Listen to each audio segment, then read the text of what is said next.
Hello friends. Did you know nearly 80% of those who watch my videos aren't subscribed? If you enjoy these stories, please hit that subscribe button and leave a like. It really helps. Thank you for being here. By the way, where are you watching from? Let me know in the comments. For nearly my entire life, I've been hauling cargo in this country for 15 years, and I thought I'd seen everything that could happen on these highways. The good, the bad, and the wrong. I've faced blizzards that turned highways into ice rinks, sandstorms that stripped the paint off tractor trailers, and fog so thick you couldn't even see your own truck's hood. I've seen enough accidents to make your stomach turn, dealt with selfish cops, and spent more nights in truck stops than I care to remember. But nothing prepared me for what I experienced in the Mojave Desert in the summer of 2017. In that moment, darkness completely engulfs you, and the silence rings in your ears like a constant hum. It gnaws at your insides. This particular run started like any other. I was working for a mid-sized logistics company out of Riverside, California, hauling appliances mostly. Refrigerators, washing machines, dryers, the kind of stuff that people order online and expect to show up on their doorstep in perfect condition. It wasn't glamorous work, but it paid the bills, and in this economy, that was more than a lot of folks could say. The load I was carrying that night was headed for a distribution center just outside of Phoenix, Arizona. Standard overnight haul, the kind I'd done 100 times before without giving it much thought. I left Riverside around 8 in the evening, right as the sun was setting and painting the sky in shades of orange and purple that would have been beautiful if I wasn't too tired to appreciate them. I'd already put in a full day's work before this run, doing local deliveries around the Inland Empire, and my body was reminding me of every one of my 43 years. My back ached. My eyes felt like they had sand in them, and there was a dull throb behind my temples that promised to turn into a full-blown headache if I didn't stay hydrated. But the money was too good to pass up, and I needed every dime I could scrape together. My daughter Emily was starting college in the fall, and even with her scholarships and financial aid, the costs were adding up faster than I could save. The first hour of the drive was easy enough. I took Interstate 10 east, merging into the flow of evening traffic heading out of the Los Angeles metro area. Cars and trucks surrounded me on all sides, their headlights and taillights creating rivers of light that stretched to the horizon. I had my radio tuned to a country station out of San Bernardino, listening to songs about heartbreak and drinking that all sounded the same after a while. The cab of my truck was warm and comfortable, and I had a thermos of coffee wedged into the cup holder next to me, still hot from the gas station where I'd filled it up. As I drove further east, the traffic started to thin out. The suburbs gave way to desert, and the lights of civilization became fewer and farther between. This was the part of the drive I usually enjoyed, when the chaos of the city was behind me and I could settle into the rhythm of the road. There's something almost meditative about long-distance trucking when conditions are right. Just you, the truck, and the endless miles of asphalt stretching out ahead. No boss looking over your shoulder, no customers complaining, no phones ringing, just the road. But that night, something felt off from the start. Maybe it was the exhaustion catching up with me. Or maybe it was some kind of animal instinct picking up on danger I couldn't yet see. Either way, I couldn't shake this feeling of unease that settled over me like a heavy blanket. I kept checking my mirrors more often than usual, scanning the road ahead for anything out of the ordinary. Nothing jumped out at me, but the feeling persisted, gnawing at the edges of my consciousness. By the time I crossed into the open desert, the sun had fully set and darkness had fallen like a curtain. This is where the real problem became apparent. My headlights, which I'd been meaning to replace for months, were barely cutting through the darkness. They'd been getting dimmer gradually, so slowly that I hadn't really noticed until I was out here in the middle of nowhere with nothing but my weak beams to light the way. In the city or on well-lit highways, the difference wasn't that noticeable. But out here, where there were no streetlights, no buildings, no other sources of illumination, it became glaringly obvious that I was driving half-blind. I cursed myself for putting off the repair. It was always something with this damn truck. The maintenance costs ate into my profits like termites chewing through wood, and every time I thought I had everything in good working order, something else would break down. Last month, it was the transmission making funny noises. The month before that, the refrigeration unit for temperature-controlled loads decided to quit in the middle of a heat wave. And now the headlights, which should have been a simple fix, were leaving me squinting into darkness and hoping I didn't hit something I couldn't see. The highway stretched out before me, a ribbon of asphalt cutting through the desert landscape. During the day, the Mojave has a stark beauty to it. The rock formations, the Joshua trees, the way the mountains rise up in the distance with their layers of sediment visible like pages in a history book. But at night, all of that disappears. At night, the Mojave becomes a void, an absence of light so complete that it feels like you're driving through the emptiness of space itself. I had to squint constantly, straining my eyes to make out where the road ended and the shoulder began.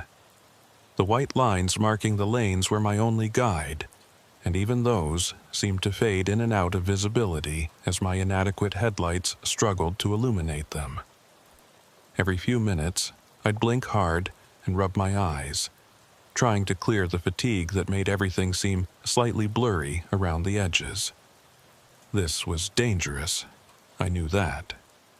Any trucker with half a brain could see that driving in these conditions was asking for trouble. More than once, I seriously considered pulling over and calling it a night. There were rest stops along this route, places where I could park the truck and catch a few hours of sleep. I could wait until sunrise, when visibility wouldn't be an issue, and I could make the rest of the drive safely. It would only delay my delivery by a few hours, and any reasonable dispatcher would understand, given the circumstances. Safety first, right? That's what they always told us in training. But I didn't pull over. I kept driving, and I've spent the last few years wondering if that was the biggest mistake of my life.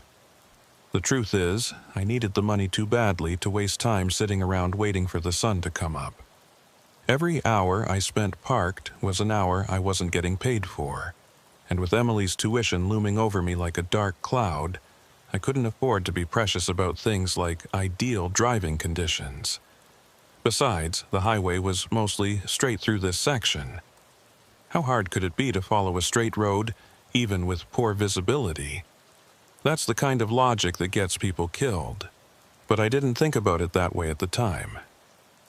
I was focused on the destination, on getting this delivery done so I could pick up the next one and keep the money flowing. That's the trap of this job, really. You're always thinking about the next load, the next paycheck, the next bill that needs paying. You stop thinking about the present moment. Stop paying attention to the warning signs that something isn't right. The radio had lost its signal about 20 minutes ago, replaced by static that hissed and crackled through the speakers. I turned it off rather than listen to that noise, and now the only sounds were the rumble of the engine and the whisper of tires on asphalt. The silence was actually worse than the static, in a way. It gave me too much time to think, too much space for my mind to wander into dark corners. I thought about Emily, about how proud I was of her for getting into college, and how terrified I was that I wouldn't be able to give her the opportunities she deserved. I thought about my ex-wife, about how she'd been right when she said this job would consume me, that I'd choose the road over my family. I thought about my father, who'd been a trucker before me and had died of a heart attack behind the wheel of his rig when he was 55. Would that be my fate too? Dying out here on some lonely highway, another statistic, another cautionary tale for young drivers. These were the kinds of thoughts that plagued me during the long hours of solitude. Depression, maybe, or just the natural result of too much time alone with your own mind. The isolation of long-haul trucking isn't something people talk about much, but it's real and it's brutal. Sure, you meet people at truck stops and loading docks, have brief conversations with dispatchers and dock workers, but most of your life is spent alone in the cab of your truck, watching the world go by through a windshield. I shook my head, trying to clear away the dark thoughts. I needed to focus on the road, on making it through this night in one piece. I reached down to the center console, feeling around for one of the energy drinks I always kept stocked. My hand found nothing but empty cup holders and wadded-up napkins. Damn it. I'd forgotten to restock after my last run. The thermos of coffee was long since empty, and I didn't have anything else to keep me alert. This was bad. I could feel the exhaustion creeping up on me, making my eyelids heavy and my reactions slower. The smart thing to do would be to pull over immediately and get some rest, but we'd already established that I wasn't making smart decisions tonight. Instead, I started slapping my own face, pinching my arms, anything to generate some pain and shock my system into staying awake. It worked, but only temporarily. After a few minutes, the exhaustion would come creeping back, even stronger than before. The highway continued its straight path through the desert, and I continued following it, fighting against my own body's desperate need for sleep. I started talking to myself, narrating what I was seeing even though there was nothing to see. Road ahead clear, staying in my lane, checking mirrors. Everything normal. The sound of my own voice helped a little, made me feel less alone, less likely to drift off into unconsciousness. That's when I saw the first sign that this night was about to take a turn for the worse. In the distance, maybe a quarter-mile ahead, I could make out a shape on the road. At first, I thought it might be my imagination, or maybe a shadow cast by the mountains in the distance. But as I got closer, it became clear that there was definitely something there. Something that didn't belong on an empty highway in the middle of the night. My first thought was that it might be an animal. Coyotes, deer, even wild horses sometimes wandered onto the roads out here, and hitting one at highway speed could cause serious damage to the truck, not to mention kill the animal.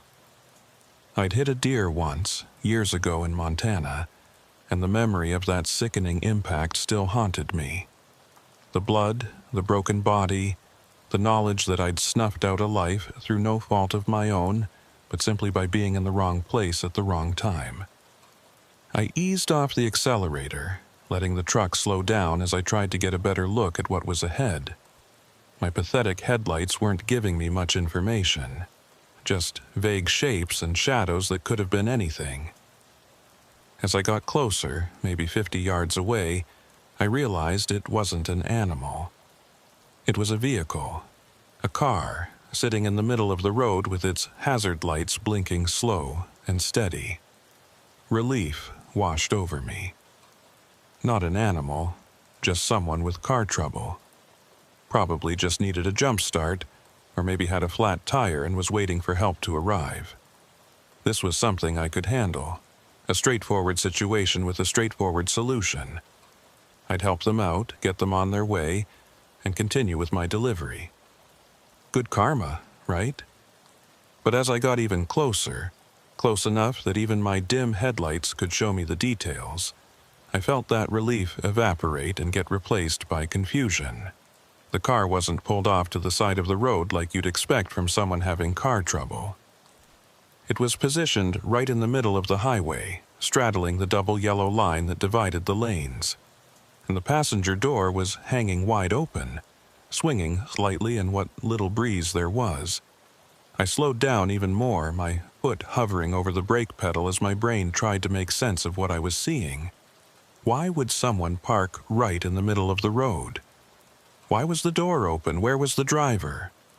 The hazard lights continued their rhythmic blinking, and I could hear them now too.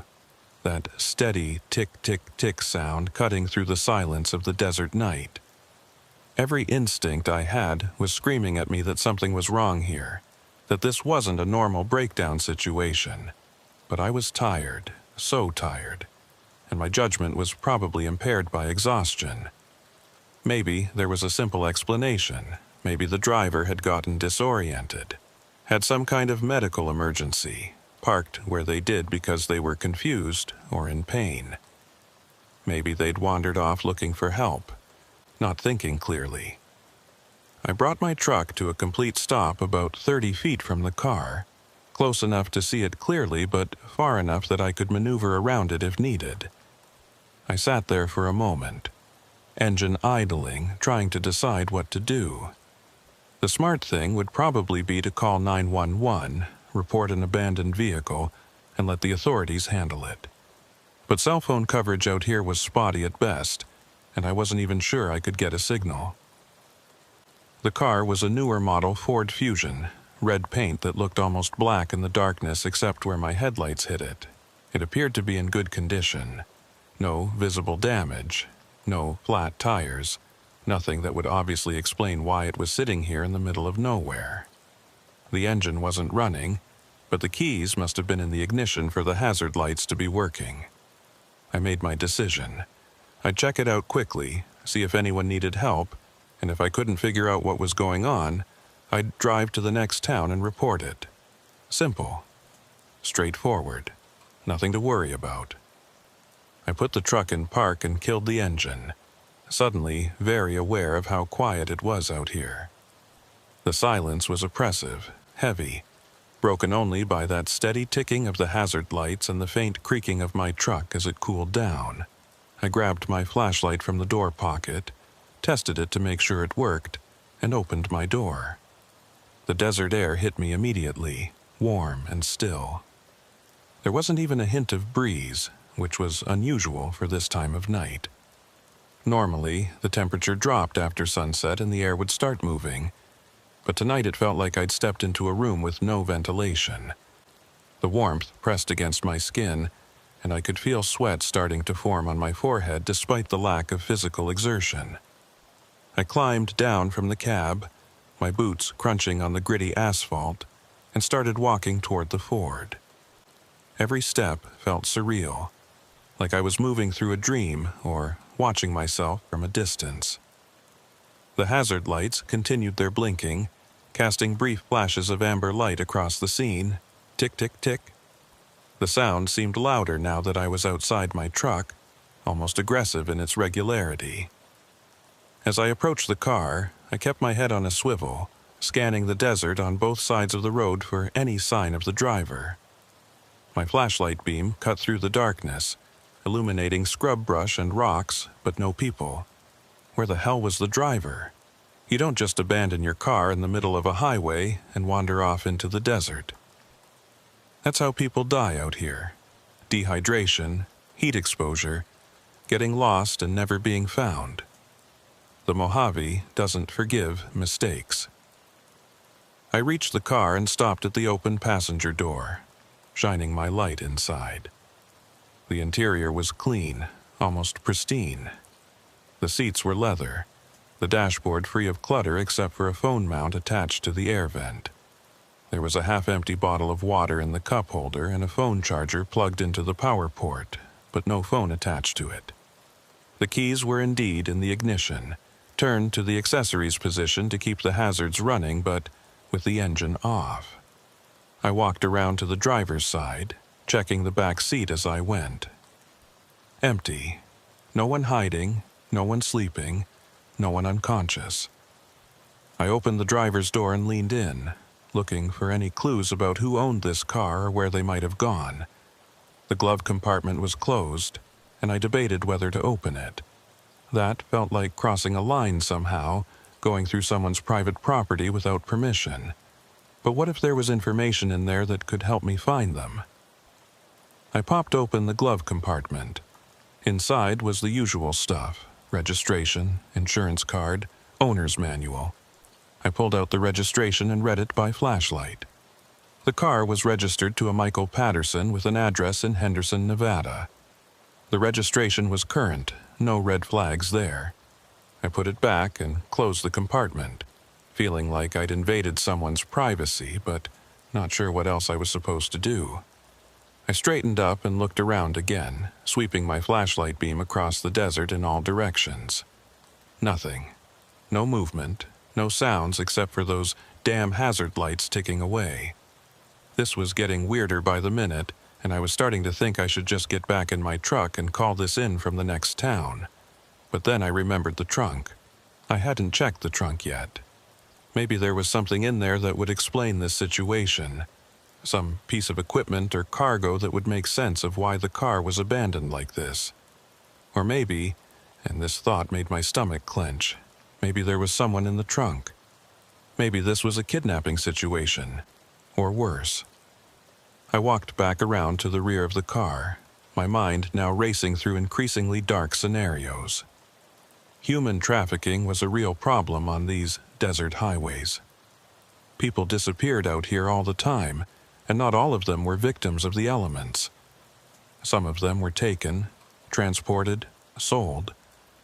The thought made me sick, but I couldn't ignore the possibility. I tried the trunk release, but it wouldn't budge, locked. I went back to the driver's side, reached in and found the trunk release button on the door panel. I pressed it and heard a click, but when I went back to check, the trunk still wouldn't open. It was jammed somehow, stuck from the inside. My heart was pounding now, adrenaline starting to override the exhaustion that had been weighing me down. If someone was in there, if someone needed help, I had to get that trunk open. I went back to the rear seat, opened the door, and folded down the back seat to access the trunk from inside the car. The seat came down easily, and I shined my flashlight into the trunk space. What I saw stopped me cold. 3 large black garbage bags, the heavy-duty contractor kind, stuffed full with something, and tied together with thick rope that had been wound around the trunk latch multiple times. That's why it wouldn't open from the outside. Someone had deliberately locked it from the inside, using the bags and rope to keep the trunk closed. My hands were shaking as I reached toward the bags. I had to know what was in them. Had to know if someone needed help, if there was something I could do. My fingers were maybe 6 inches from touching the nearest bag when the gunshot split the night. The sound was so loud, so impossibly loud in the silence of the desert, that my entire body jerked involuntarily. My head snapped up and cracked against the roof of the car with enough force to make me see stars. Pain exploded across my skull, bright and sharp, but the adrenaline surging through my system barely let me register it. I pulled back from the trunk so fast that I fell onto my ass on the asphalt, my flashlight clattering away and rolling under the car. For a split second, I just sat there, stunned and disoriented, my ears ringing from the gunshot. Then, survival instinct kicked in and I scrambled to my feet, not bothering to retrieve my flashlight. I had to get out of here. Had to get back to my truck. Had to move now before whoever had fired that shot decided to fire another one. I threw the keys onto the front seat of the Ford, not knowing why I did it, just operating on autopilot. Then I turned and ran toward my semi, my boots slapping against the pavement, my breath coming in ragged gasps. Behind me, I could hear a voice, male and rough, shouting something I couldn't make out over the pounding of my heart and the blood rushing in my ears. The voice was distant but getting closer, moving fast. "Hey! Hey! Stop!" I didn't stop. Didn't slow down. Didn't look back. I reached my truck and practically threw myself up into the cab, my hands fumbling for the door handle to slam it shut. I twisted the key in the ignition and the engine turned over once, twice, then died. No, no, no, no, not now. Not fucking now. "Come on, baby, come on," I muttered, turning the key again. The engine coughed, sputtered, and finally roared to life. I'd never been so happy to hear that sound in my entire life. I threw the truck into gear, my hand shaking so badly I almost knocked the shifter out of position. That's when I saw him. He was standing at the trunk of the Ford, illuminated by my headlights as I started to pull out. A short man, maybe 5'6", with a stocky build that suggested physical labor. Red hair, the color of rust, sticking out from under a faded baseball cap. He was wearing denim overalls over a dirty white t-shirt and brown work boots that came up to mid-shin. In his left hand he held a small camping shovel, the kind with a folding handle. In his right hand, held loosely at his side, was a hunting rifle. It looked old, maybe a lever-action Winchester or something similar, with a worn wooden stock. Our eyes met across the distance between us, and what I saw in his face wasn't what I expected. He didn't look angry or threatening or crazy. He looked worried. Genuinely, deeply worried. His eyes were wide, his mouth was slightly open, and his whole expression was one of almost desperate concern. Like I was the one doing something wrong, like I was the threat he needed to deal with. The moment lasted maybe 2 seconds, but it felt like an eternity. Then my truck lurched forward, and I was moving, pulling past him, putting distance between us. In my side mirror, I saw him drop the shovel and start waving his hands over his head, his mouth moving as he shouted something else I couldn't hear. He took a few steps toward my truck, still waving, still yelling. I didn't stick around to hear what he had to say. I pressed down on the accelerator, pushing the semi faster than I should have on this stretch of road, not caring about speed limits or safety or anything except getting as far away from that scene as possible. The truck's engine protested at the sudden demand for speed, but it responded, the speedometer needle climbing past 60, past 70. My hands were locked on the steering wheel in a death grip, my knuckles white, my entire body rigid with tension. I kept checking the mirrors every few seconds, half expecting to see him chasing after me on foot, even though I knew that was impossible. The Ford and the man receded into the distance behind me, the hazard lights getting smaller and smaller until they disappeared entirely, swallowed by the darkness. I drove for 5 minutes straight without letting up on the gas, my eyes darting between the road ahead and the mirrors, searching for any sign of pursuit. The highway remained empty behind me, just darkness and asphalt stretching out into infinity. Maybe I'd overreacted. Maybe he'd let me go. Maybe I was going to make it out of this after all. Then I saw the headlights. They appeared in my rearview mirror like eyes opening in the dark, distant at first but growing rapidly larger. Someone was coming up behind me, fast. Way too fast. I watched those headlights eat up the distance between us, and I just knew, it was him. The red Ford Fusion, no longer abandoned on the highway but in pursuit. No, no, no, I heard myself saying, my voice sounding strange and high-pitched in the confines of the cab. Come on, not this. Please, not this. I fumbled for my phone with one hand while keeping the other on the wheel, nearly dropping it twice before I managed to unlock it. 3 bars of signal, thank God. I dialed 911, my finger jabbing at the screen, and held the phone to my ear. It rang once, twice, 3 times. Each ring felt like an eternity. 911, what's your emergency? The voice was female, calm and professional, and I've never been so relieved to hear another human being in my life. I need help, I said, the words tumbling out of my mouth almost too fast to understand. I'm on Interstate 10, eastbound, somewhere in the Mojave. There's a man chasing me. He has a gun. He fired a shot at me. I'm in a semi-truck and he's in a red Ford Fusion and he's right behind me. Sir, I need you to slow down and tell me exactly where you are. I don't know exactly where I am. I'm in the desert, on I-10, heading toward Arizona. He's right behind me. He's been chasing me for miles. Okay, sir, I understand you're scared, but I need you to stay calm. Can you see any mile markers or exit signs?" I scanned the road ahead, but there was nothing visible in the darkness. No signs, no markers, nothing to tell me exactly where I was. "No, I can't see anything. It's too dark and my headlights are bad, but he's gaining on me. Please, you have to send someone." "We're triangulating your position now, sir. Can you describe the vehicle that's following you?"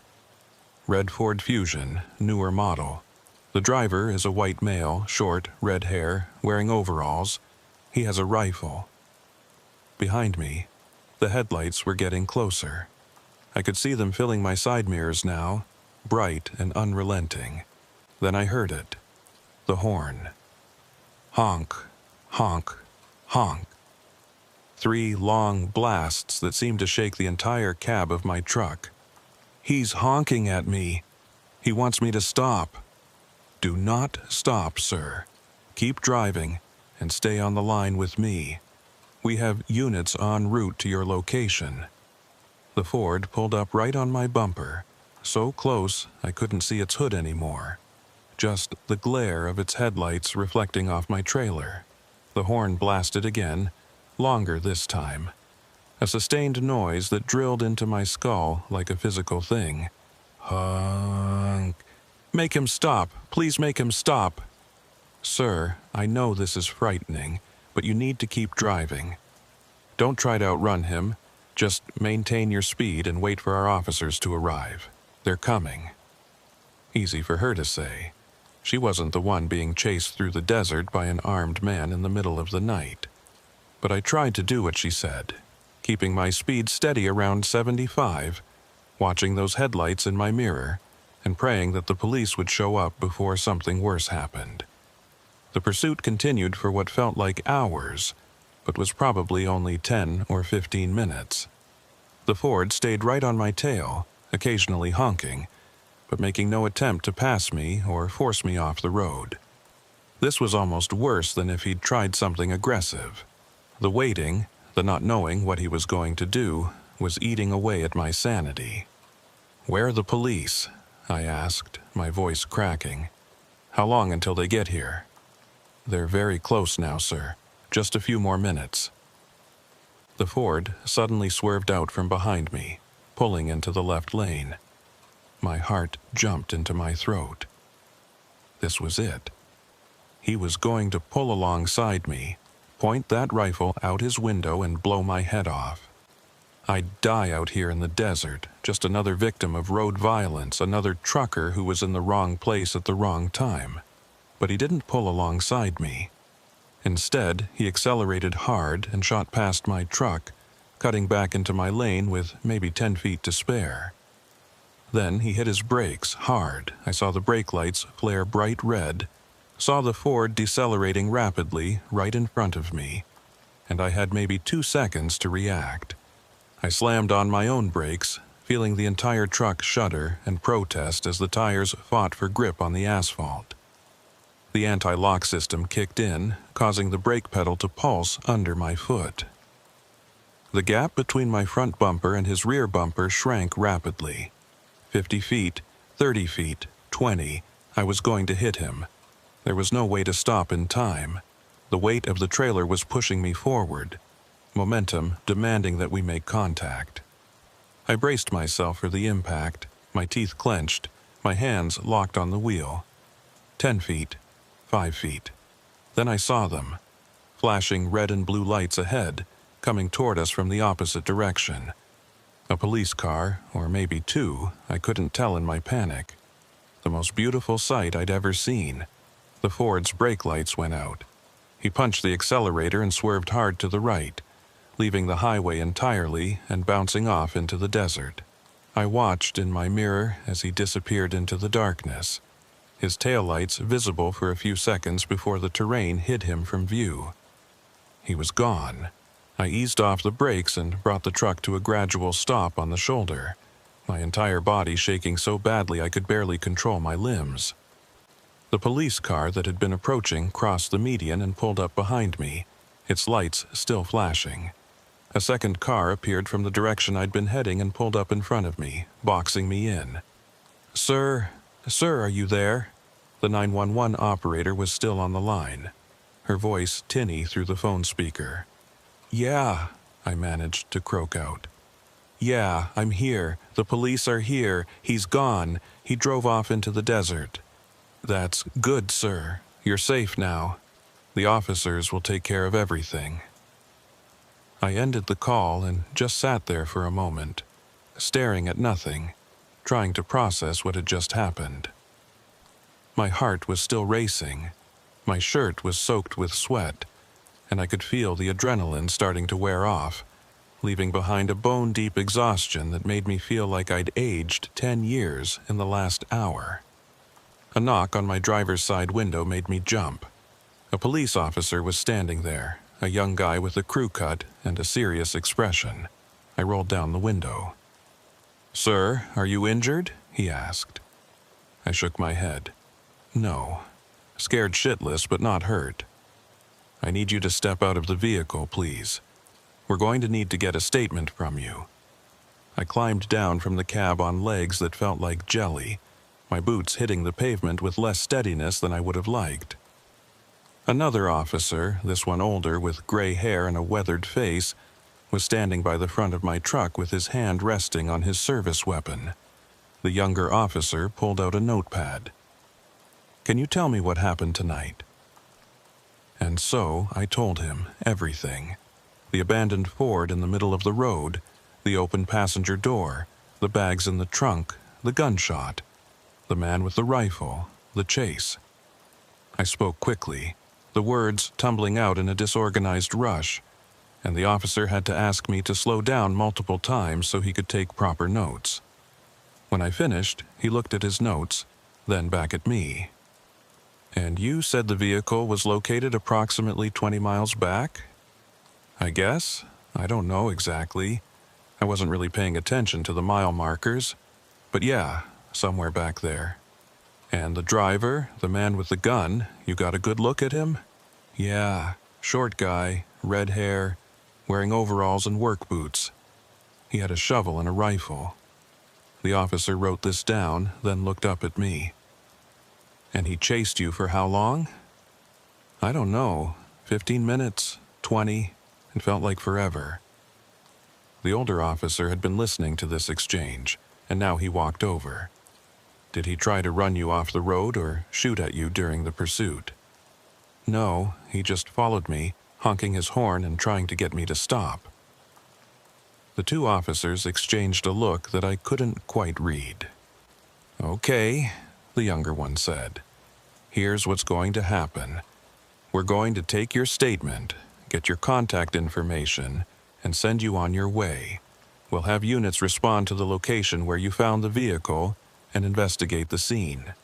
What about the guy? He drove off into the desert. You should go after him now, before he gets away." The older officer shook his head. "Sir, we don't have any four-wheel drive units in this immediate area, and pursuing someone into the desert at night is dangerous for everyone involved. We'll establish a perimeter and coordinate a search at first light." "But he could be getting away right now.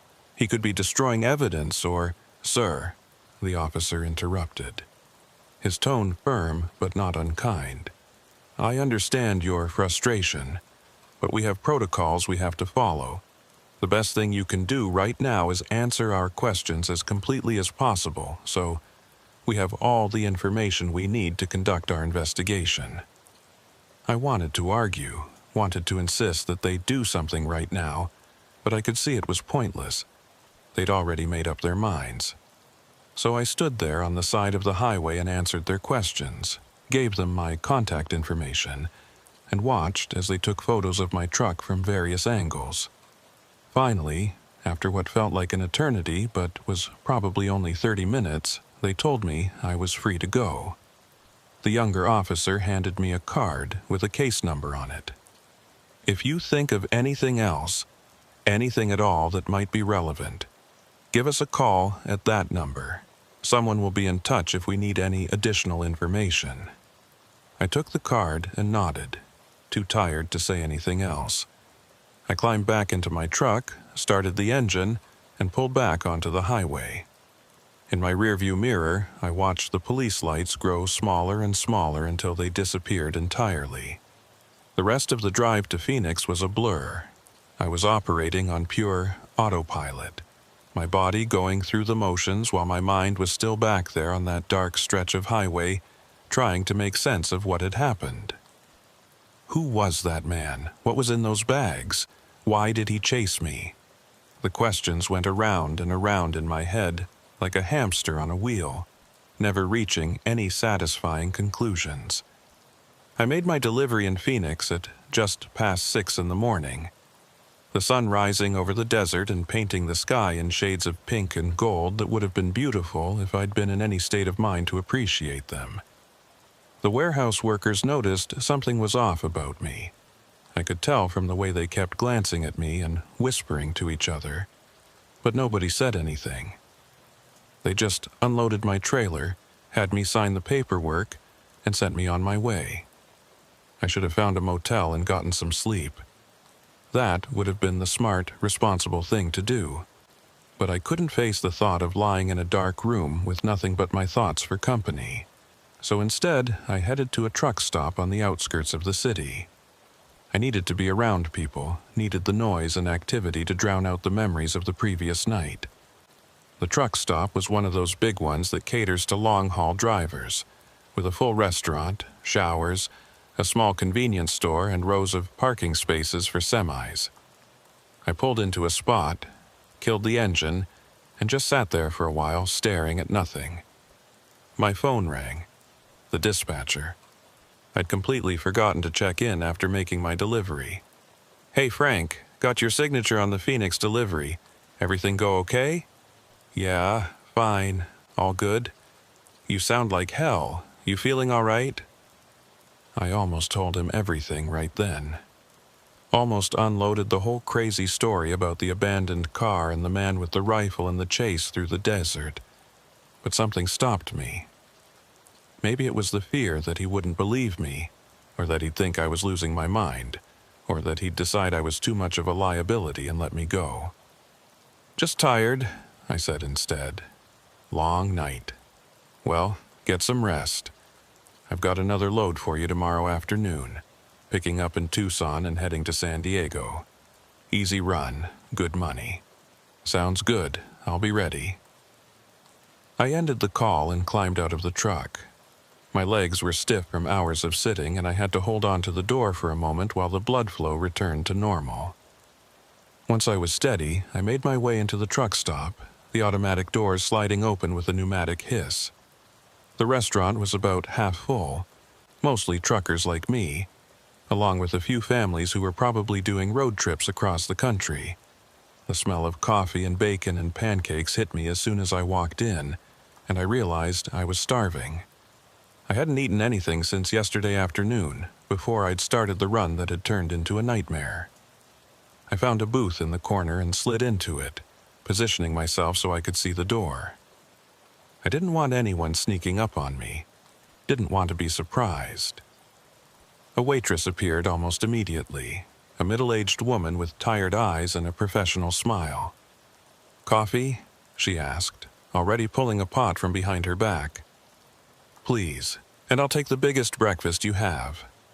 She poured the coffee, took my order, and disappeared back toward the kitchen. I wrapped my hands around the mug, absorbing its warmth, and took a sip. It was terrible coffee, burned and bitter, but I didn't care. It was hot and it had caffeine, and that was all that mattered. I pulled out my phone and did something I probably shouldn't have. I searched for news about incidents on Interstate 10 in the Mojave Desert. I wasn't sure what I expected to find. Maybe a story about the abandoned car, or about the man with the rifle.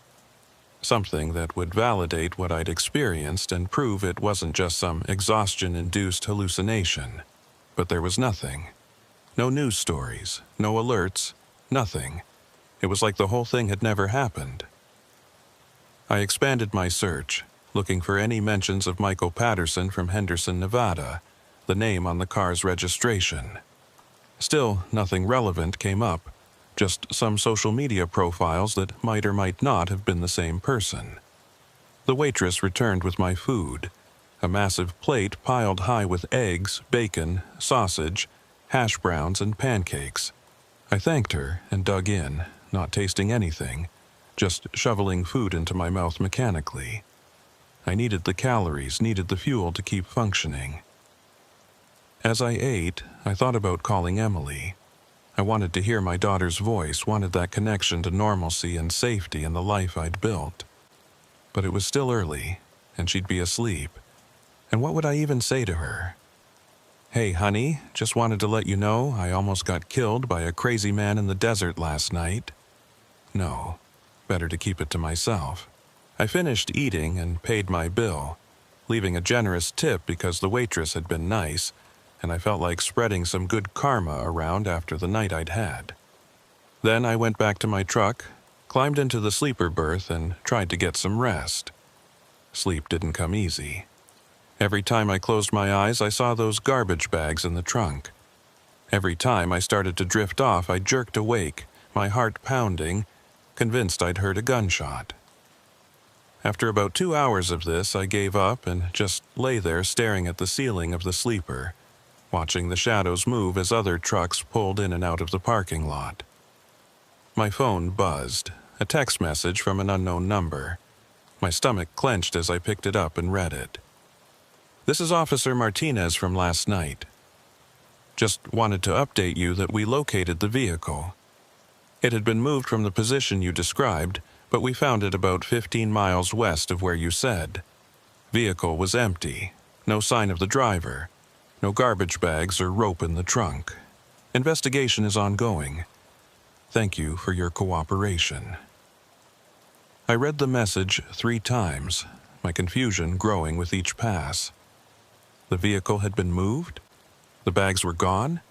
What the hell did that mean? I called the number, and Officer Martinez answered on the 3rd ring. "This is Martinez." "Yeah, hi, this is Frank Morrison. You just sent me a text about the Ford Fusion?" "Right, yes. Did you have any questions about the update?" "What do you mean the bags were gone? There were 3 garbage bags in the trunk, tied together with rope." "I saw them." "Sir, when we processed the vehicle, the trunk was empty. Completely empty." "Are you certain about what you saw?" "Am I certain? Of course I'm certain. I was reaching for them when the guy fired his gun." There was a pause on the other end of the line. "Mr. Morrison, I'm not saying you didn't see something, but there's no physical evidence of what you're describing. No bags, no rope, nothing. Then he came back and removed them. After he chased me, he must have gone back and cleaned out the trunk. That's certainly possible. We're treating this as an active investigation. We've put out a bolo for the vehicle and the individual you described. If we locate him, we'll definitely have some questions." "If you locate him? You mean you haven't found him yet?" "No, sir, not yet, but we're working on it." I wanted to scream. I wanted to reach through the phone and shake this cop until he understood how serious this was. But I knew it wouldn't do any good. They were doing what they could with the information they had, and getting angry at them wasn't going to change anything. "Okay," I said, forcing my voice to stay calm. "Thank you for the update. Please let me know if you find anything else." "Will do, Mr. Morrison. And sir, you did the right thing calling us. Whatever was going on out there last night, you potentially saved a life by not ignoring that abandoned vehicle." After we hung up, I sat in the sleeper berth and tried to make sense of this new information. The bags were gone. The man had obviously come back after chasing me off and removed whatever was in that trunk, which meant he'd had something to hide, something worth chasing a semi-truck for 20 miles to keep secret. What had been in those bags? The most obvious answer, the one that kept forcing its way into my mind no matter how much I tried to avoid it, was bodies, dead bodies, chopped up and ready for disposal in the desert. The shovel made sense in that context too. He'd been digging a grave, or maybe multiple graves, and I'd stumbled onto his burial site at exactly the wrong time. But there were problems with that theory. The shovel had been too small for digging graves, just a little camping shovel that couldn't have moved much dirt. And the bags, while large, hadn't been big enough for full adult bodies. Maybe body parts, like my friends had suggested when I eventually told them this story, but that raised even more questions. How many people had he killed? Where had he killed them? Why dispose of them way out here in the middle of nowhere? The alternative theories weren't much better. Maybe he was a drug dealer, and those bags had been full of product. Maybe he was a thief, and he'd been burying stolen goods. Maybe he was involved in some kind of organized crime, and those bags contained evidence of something illegal. None of these explanations made me feel any better about the situation. Days passed, then weeks, then months, and I never heard anything more from the police. No follow-up calls, no requests for additional information, nothing. The case number on the card they'd given me might as well have been just random numbers for all the good it did. I called a few times, trying to get updates, but I was always told that the investigation was ongoing and they'd contact me if they had any news. Eventually, I had to accept that I'd probably never know the full story of what happened that night. The man with the red hair and the rifle had vanished into the desert like a ghost, taking his secrets with him. The abandoned Ford Fusion, registered to Michael Patterson of Henderson, Nevada, had been impounded and processed for evidence, but apparently nothing useful had been found. I tried to move on with my life, kept driving, kept making deliveries, kept putting money away for Emily's college fund, but something had changed in me that night. I found myself becoming paranoid while driving, especially through desert areas, and especially at night. Every abandoned vehicle I passed made my heart rate spike. Every car that followed me for more than a few miles made me think of those headlights in my rearview mirror and that relentless horn honking. I started carrying a gun in my truck, a .357 revolver that I kept in the door pocket within easy reach. I told myself it was for protection, that after what I'd been through it only made sense to be prepared. But deep down, I knew it was more about feeling in control, about having some way to fight back if I ever found myself in a situation like that again. My buddies at the truck stops couldn't believe the story when I finally worked up the nerve to tell it.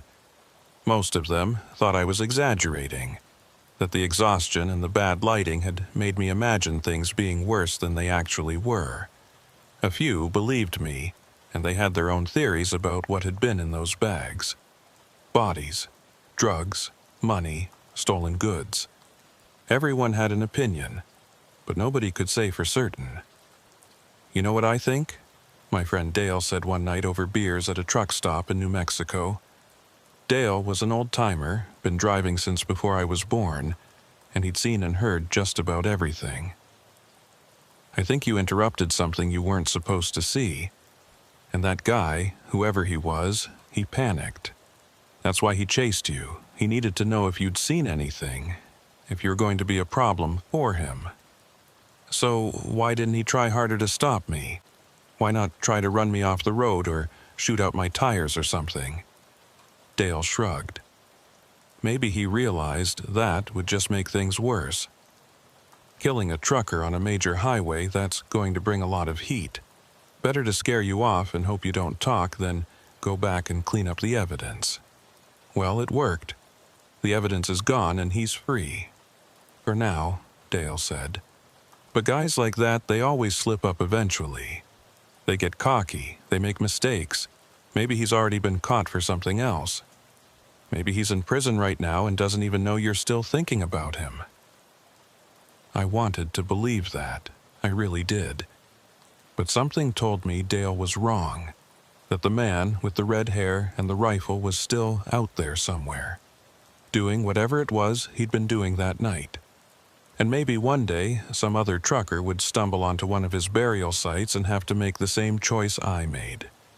Run away and hope for the best, or try to help and risk becoming another victim. 3 years have passed since that night in the Mojave Desert. 3 years of driving the same highways, passing through the same areas, and always, always watching for a red Ford Fusion with a short man with red hair behind the wheel. 3 years of wondering what was in those garbage bags and whether I could have done something different, something that might have led to answers instead of more questions. Emily finished her first year of college with a 3.8 GPA and made the dean's list. She's talking about going to law school now, wants to be a prosecutor and put criminals behind bars. I'm proud of her, prouder than I can put into words, but every time she talks about her career plans, I think about that night and wonder if the man who chased me will ever face prosecution for whatever he was doing out there in the dark. I still drive trucks for a living, still haul freight across the country, still spend more nights in the cab of my semi than I do in my apartment. But I've made some changes to how I operate. I replaced those dim headlights immediately after that night, upgraded to the brightest LED lights I could find. I keep my truck meticulously maintained now, never putting off repairs or service. I don't drive when I'm exhausted anymore, no matter how much money might be on the line. And I never, ever stop to investigate abandoned vehicles. That last one is important. I've passed maybe a dozen abandoned cars in the years since that night, and every single time I've driven right by and called it in from the next town or rest stop. I don't care if someone needs help. I don't care if it looks suspicious. I don't care if I might be the difference between life and death for someone. I learned my lesson about playing hero, about thinking I could handle whatever situation I might encounter out there in the lonely places. Some people might call that cowardice. They might say I have a moral obligation to help people in distress, that turning my back on someone who might need assistance makes me no better than the criminals I'm afraid of. Maybe they're right. I've thought about it a lot, turned it over in my mind during those long hours behind the wheel, and I still don't have a good answer. All I know is that I have a daughter who needs me around, and I can't help anyone if I'm dead or missing. The police never contacted me again after that initial update about finding the car empty. I called every few months for the first year, asking if there had been any progress on the investigation. But I always got the same answer. The case was still open, but there were no new leads. Eventually, I stopped calling. There didn't seem to be any point. I did my own research when I could, searching online for any news stories that might be connected to what I'd seen. Missing persons reports from Henderson, Nevada, unsolved murders in the Southwest, any crimes involving red Ford Fusions or short men with red hair. I found plenty of cases that could potentially be related, but nothing that was a clear match. The desert keeps its secrets, and the people who know how to use it can disappear as completely as if they'd never existed. One theory that I keep coming back to, the one that lets me sleep at night, is that maybe it wasn't bodies in those bags. Maybe it was something else, something illegal but not actively violent. Drug money, maybe, or contraband of some kind. The man could have been a courier or a dealer, burying his product or his profits out in the desert where nobody would find them. That would explain why he chased me, why he was so desperate to keep me from seeing what was in the trunk. It would also explain why he didn't try harder to actually hurt me. He just needed to scare me off and buy himself time to clean up. It's not a perfect theory. There are holes in it, things that don't quite add up.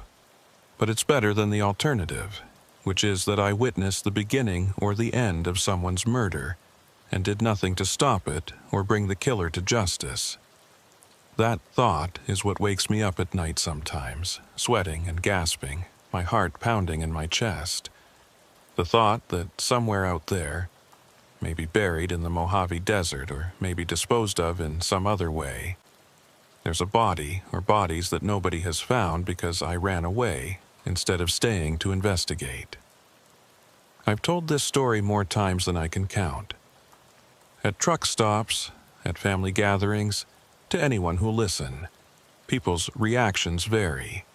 Some are fascinated, want to hear every detail multiple times. Some are skeptical, think I'm exaggerating or making the whole thing up.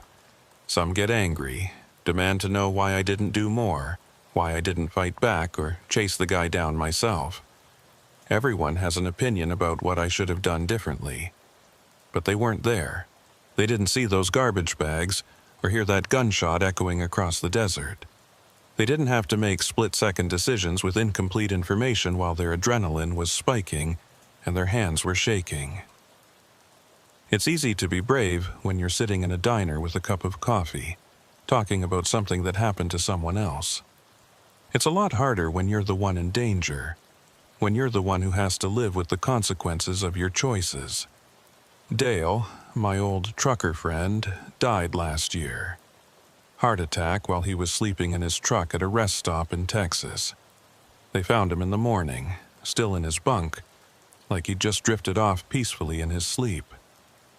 I went to his funeral, saw his wife and kids, listened to people talk about what a good man he was.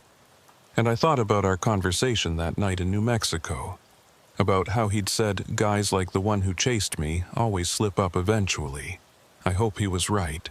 I hope that somewhere, somehow, the man with the red hair and the rifle made a mistake. I hope he's in prison or dead, or at least no longer able to do whatever it was he was doing that night. But I don't know. I'll probably never know. And that uncertainty is its own kind of prison, one that I'll be living in for the rest of my life. I still drive through the Mojave Desert sometimes. It's impossible to avoid completely when you're hauling freight across the Southwest, but I do it during the day now, never at night. I watch the landscape roll by, the rocky outcroppings, and the scraggly vegetation and the mountains rising in the distance, and I wonder how many secrets it's keeping. How many graves, how many crimes, how many mysteries that will never be solved because the desert is too big and too empty and too good at swallowing up evidence. Sometimes, late at night when I can't sleep, I pull out my phone and look at news stories from the Southwest.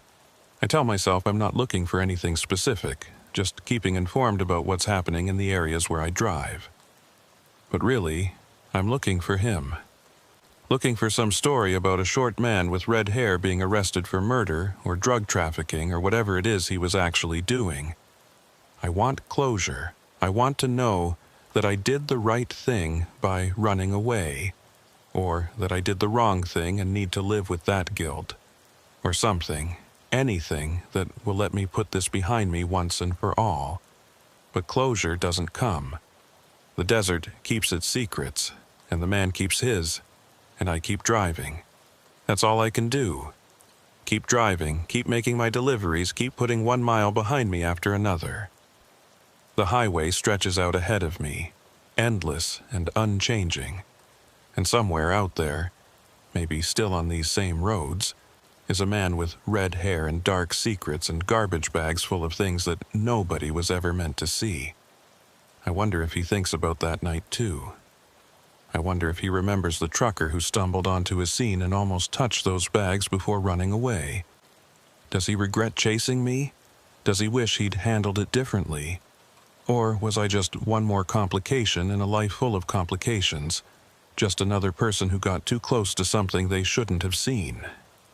I'll never know the answers to these questions. The only thing I know for certain is that on a warm night in 2017, somewhere in the Mojave Desert on Interstate 10, something terrible was happening. And I drove away from it, leaving it behind in the darkness, unresolved and unexplained. I saved my own life that night, but I can't shake the feeling that I might have been able to save someone else's if I'd been braver, smarter, better prepared. That's the weight I carry now, every day, every mile. Not the memory of the chase or the gunshot or the man with the rifle, although those haunt me too. But the weight of not knowing, the burden of questions without answers, the guilt of wondering if my survival came at someone else's expense. It's a heavy weight, but it's mine to bear. I chose to get out of that truck and investigate that abandoned car. I chose to run when things got dangerous. I chose to drive away and let the police handle it, even though they never really handled anything. These were my choices, and I have to live with them. So I keep driving, keep watching the road, keep telling this story to anyone who'll listen. Maybe someday I'll get the answers I'm looking for. Maybe someday the truth about what was in those garbage bags will come to light, and I'll finally be able to put this behind me. Maybe someday I'll stop scanning every parking lot for red Ford Fusions and every crowd for short men with red hair. But until that day comes, if it ever does, I'm trapped in this limbo of unknowing. The highway stretches out before me, endless and full of possibility and danger in equal measure. And somewhere out there, in the darkness at the edges of the headlights, the desert keeps its secrets. I'm still driving, still watching, still wondering, and I probably always will be.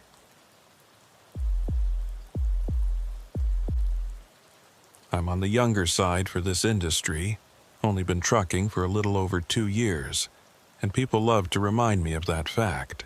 My Uncle Rick, my dispatcher Tommy, even the guys at the loading docks, they all have this way of looking at me like I'm some kid playing dress-up in a grown man's job. Maybe they're right. Maybe I should have stayed in school, finished my degree at Penn State, gotten some white-collar job that my parents could brag about at neighborhood barbecues. But life doesn't always work out the way you plan it, and sometimes the detours you take end up defining who you become. I dropped out halfway through my junior year. The official reason I gave everyone was financial, that the loans were piling up, and I couldn't justify the debt for a degree I wasn't even sure I wanted. That was part of it, sure, but the real reason was that I'd had a breakdown of sorts. The pressure, the expectations, the constant feeling that I was running on a treadmill that kept speeding up no matter how fast I ran, it all became too much. I started having panic attacks in class, couldn't sleep, couldn't eat, couldn't function, so I left, much to the disappointment of pretty much everyone who knew me. Trucking seemed like a good escape. It was honest work, decent pay, and most importantly, it was about as far from the academic pressure cooker as I could get. Nobody out here cared about my GPA or my test scores or my potential. They cared about whether I could deliver the load on time and in one piece. Simple, clear, achievable. The job itself turned out to be more complicated than I expected, though. Not the driving part, that was actually the easy part. It was the isolation that got to me. All those hours alone in the cab with nothing but my thoughts for company, that's when the demons I'd been running from would catch up with me. The self-doubt, the fear that I'd made a huge mistake, the nagging voice in my head that sounded suspiciously like my father telling me I was wasting my potential. You can't outrun your own mind. I learned that pretty quickly. This particular incident happened about 3 months into my career, when I was still green enough to make rookie mistakes but experienced enough to think I knew what I was doing. Dangerous combination, that. I was hauling a load from South Jersey to Lafayette, Indiana, a 12-hour drive that would have been manageable on its own. But I just completed an 8-hour run from Connecticut to Jersey, and instead of taking a break like a sane person would have, I decided to chain the 2 deliveries together. Get them both done, maximize my efficiency, impress the dispatcher with my work ethic. Classic overachiever behavior, the same kind of thinking that had led to my breakdown in college, but I wasn't self-aware enough to see the pattern yet.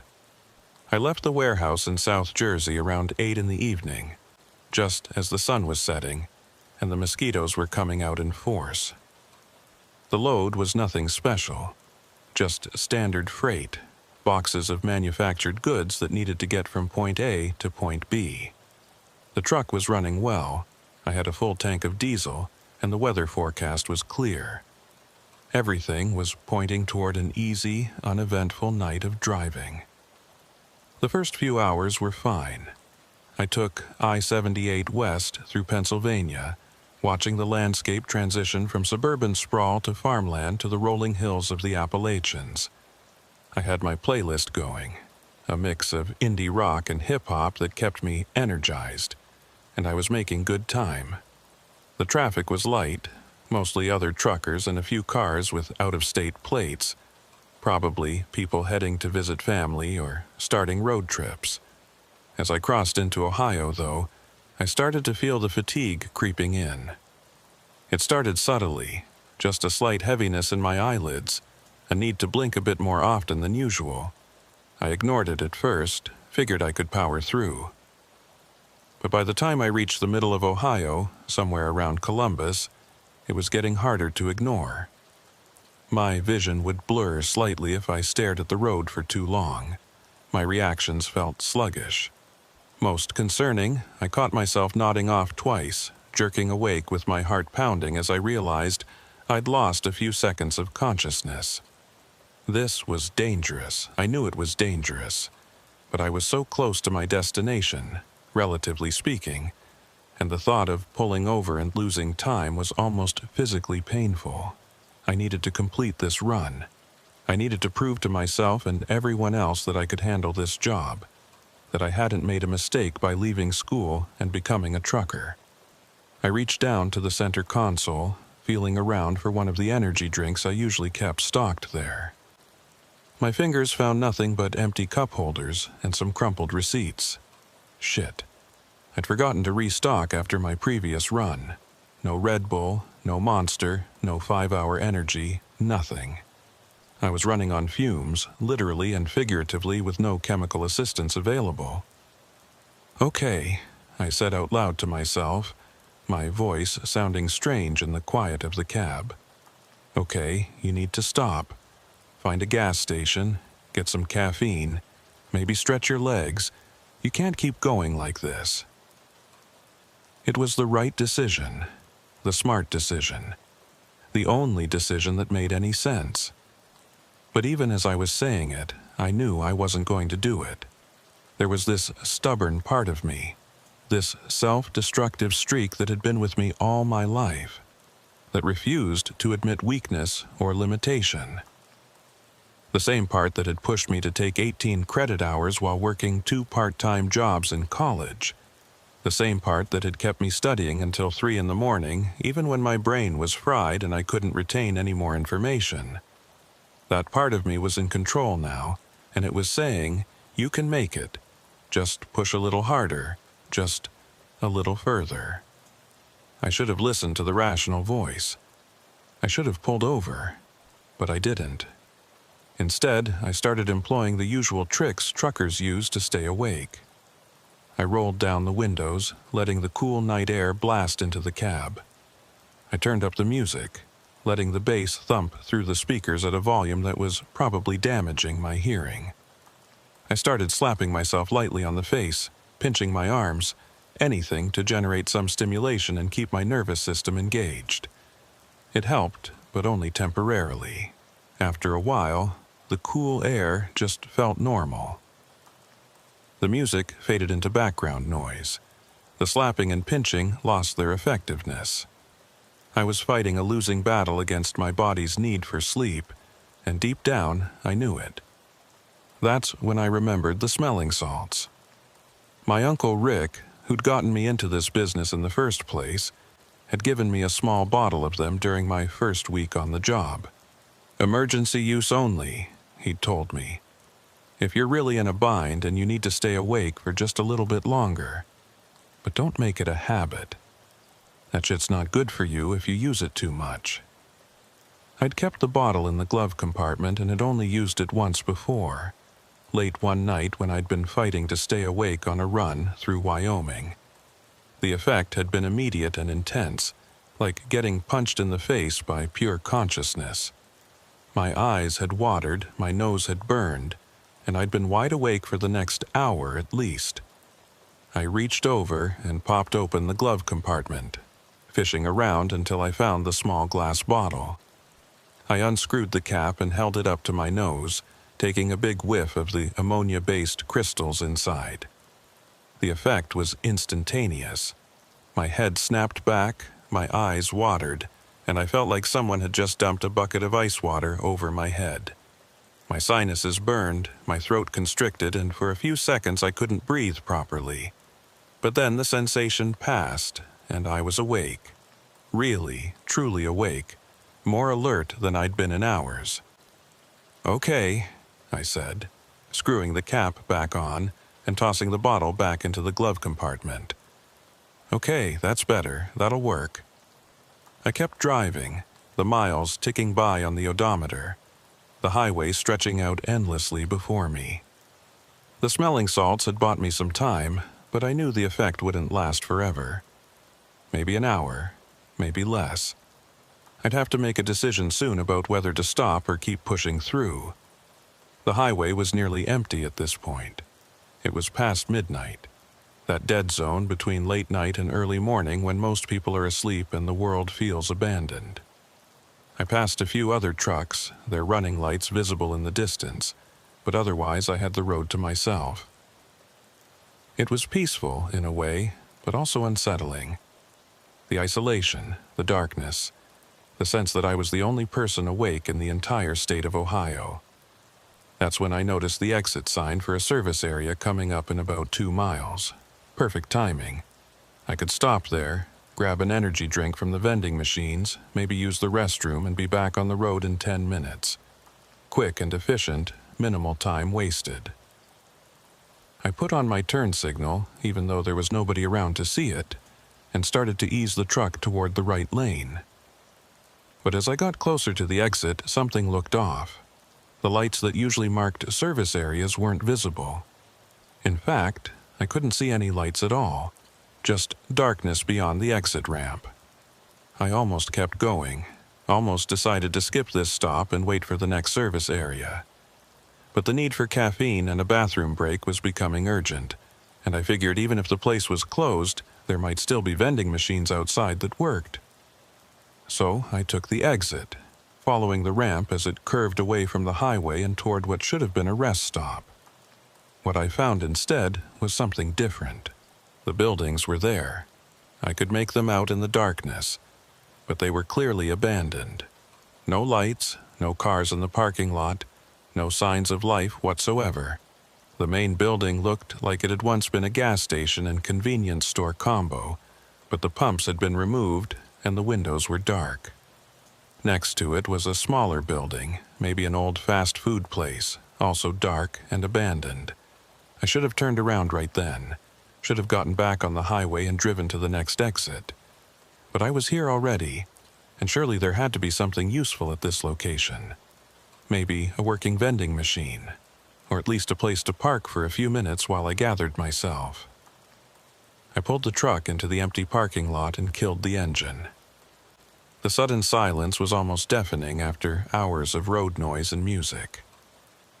I sat there for a moment, looking at the abandoned buildings, trying to decide if this was a terrible idea or just a slightly bad one. 5 minutes, I told myself. Just check it out for 5 minutes, and if there's nothing here, you get back on the road. I grabbed my flashlight from the door pocket, tested it to make sure it worked, and climbed down from the cab. My legs were stiff from sitting for so long, and I had to hold on to the door for a moment while the blood flow returned to normal. The night air was cool but not cold, and there was a strange stillness to it, like the world was holding its breath. The parking lot was cracked and overgrown with weeds, and I could hear the crunch of gravel under my boots as I walked toward the main building. As I got closer, I could see that this place hadn't been abandoned recently. The windows were dusty and covered in grime. There were old leaves and trash piled up against the walls, and the paint on the doors was peeling and faded. This place had been closed for years, maybe decades. I tried the front door anyway, expecting it to be locked. To my surprise, it swung open with a long, drawn-out creak that made me flinch. I stood in the doorway, shining my flashlight into the darkness beyond, trying to see what was inside. The interior was gutted. Empty shelves lined the walls. There was a counter at the back that might have once held a register, and the floor was covered in dust and debris. No vending machines, no working lights, nothing useful at all. Just an empty shell of a building that had once served travelers but now served no purpose except to decay slowly into the earth. I was about to turn around and head back to my truck when I noticed a faint glow coming from somewhere deeper in the building. I paused, squinting into the darkness, trying to locate the source. It seemed to be coming from a back room, maybe an office or storage area. Just a faint greenish light that barely penetrated the darkness. Curiosity got the better of me. I know, classic horror movie mistake. But I was tired and not thinking clearly, and some part of me was hoping that the glow meant there was still electricity running to the building, which might mean there was a working vending machine, or at least a bathroom with running water somewhere. I walked through the main room, my flashlight beam cutting through the darkness, dust motes dancing in the light. The floor creaked under my weight, and I could hear small sounds in the walls, probably mice or rats that had made this abandoned building their home. The glow got brighter as I approached the back room, and I could see now that it was coming from under a closed door. I reached for the doorknob, my hand trembling slightly even though I wasn't sure why. Some animal instinct was telling me to turn around, to get out of this place, but I ignored it. I turned the knob and pushed the door open slowly. The back room was small, maybe 10 feet by 10 feet, and it contained exactly one thing, a refrigerator.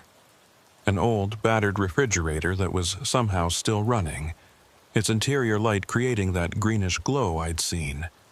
It was plugged into a wall outlet, and I could hear the low hum of its compressor. "What the hell?" I muttered, walking over to the fridge. Why was there a working refrigerator in an abandoned building? Who was paying the electric bill? What was it doing here?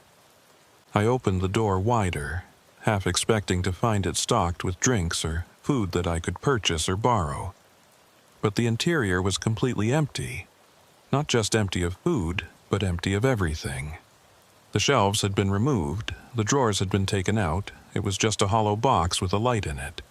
Someone had gutted this refrigerator just like they'd gutted the rest of the building. I stood there staring at it, trying to make sense of what I was seeing. Who removes the shelves from a refrigerator? Why would you leave it running if you weren't storing anything in it?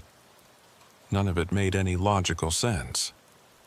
Behind me, somewhere in the main room, I heard a sound, a clatter like something had been knocked over or dropped. I spun around, my heart suddenly pounding, my flashlight beam sweeping across the empty doorway. "Hello?" I called out, my voice sounding thin and uncertain. "Is someone there?" No response. Just silence, and that low hum from the refrigerator behind me. I stood there frozen, listening intently, trying to hear any other sounds. Had I imagined it? Had it been an animal? Or was there someone else in this building with me? After about 30 seconds of silence, I decided I'd had enough. This place was creeping me out, and whatever curiosity had driven me to explore was now completely overwhelmed by a desire to get the hell out. I closed the refrigerator door, turned around, and walked quickly back through the main room toward the exit. I was maybe halfway to the door when I heard the sound again, louder this time. Definitely not my imagination. Definitely not an animal. It sounded like something heavy being dragged across the floor, or maybe furniture being moved, and it was coming from somewhere near the entrance.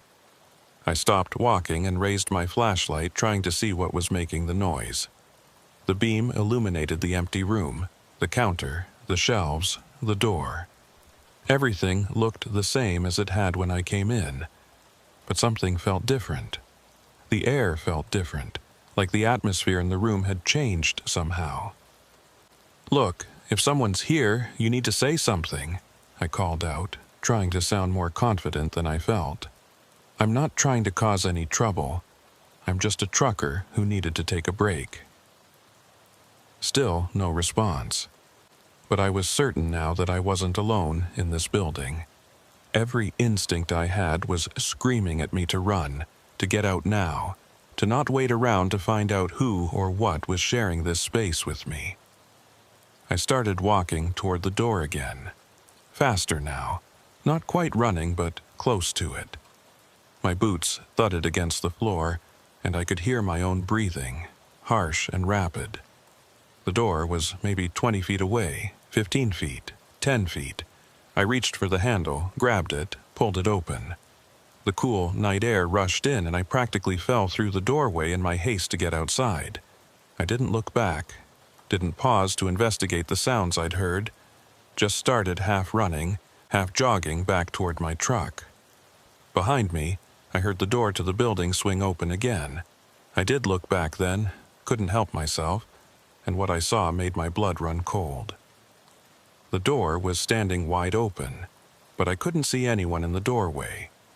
No person, no animal, nothing. Just darkness and that open door, swinging slightly in the still night air. But I absolutely knew that I hadn't left that door open. I'd closed it behind me, or at least I thought I had. I didn't wait around to figure it out. I ran the rest of the way to my truck, yanked open the driver's side door, and hauled myself up into the cab. My hands were shaking so badly I could barely get the key into the ignition. But finally, I managed it, and the engine roared to life.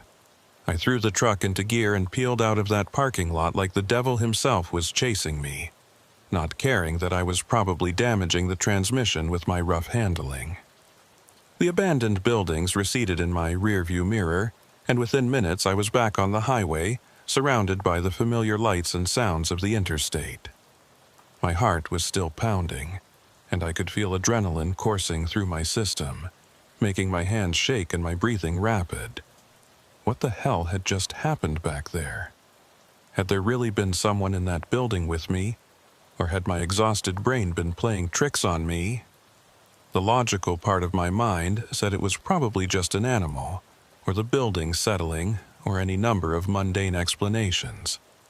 But the primitive part of my brain, the part that had kept our ancestors alive on the African savanna, was convinced that I'd just narrowly escaped something dangerous.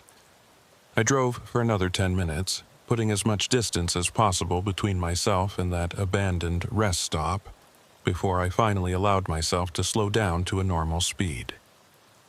My breathing was starting to return to normal, and the adrenaline was beginning to wear off, leaving behind a bone-deep exhaustion that was even worse than before. I needed to stop, really stop this time, at a well-lit, definitely not abandoned truck stop with other people around. I pulled out my phone and checked the GPS for the nearest option. There was a major truck stop about 15 miles ahead, one of the big national chains that stayed open 24 hours. Perfect. 15 minutes later, I pulled into the parking lot, found a spot between two other semis, and killed the engine. I sat there for a moment, just breathing, trying to calm my racing thoughts. Then I grabbed my wallet and climbed down from the cab, determined to get the biggest, most caffeinated beverage they had, and maybe something to eat. Real food from a real store, surrounded by real people. The store was brightly lit and blessedly normal, with rows of snacks and drinks and hot food under heat lamps.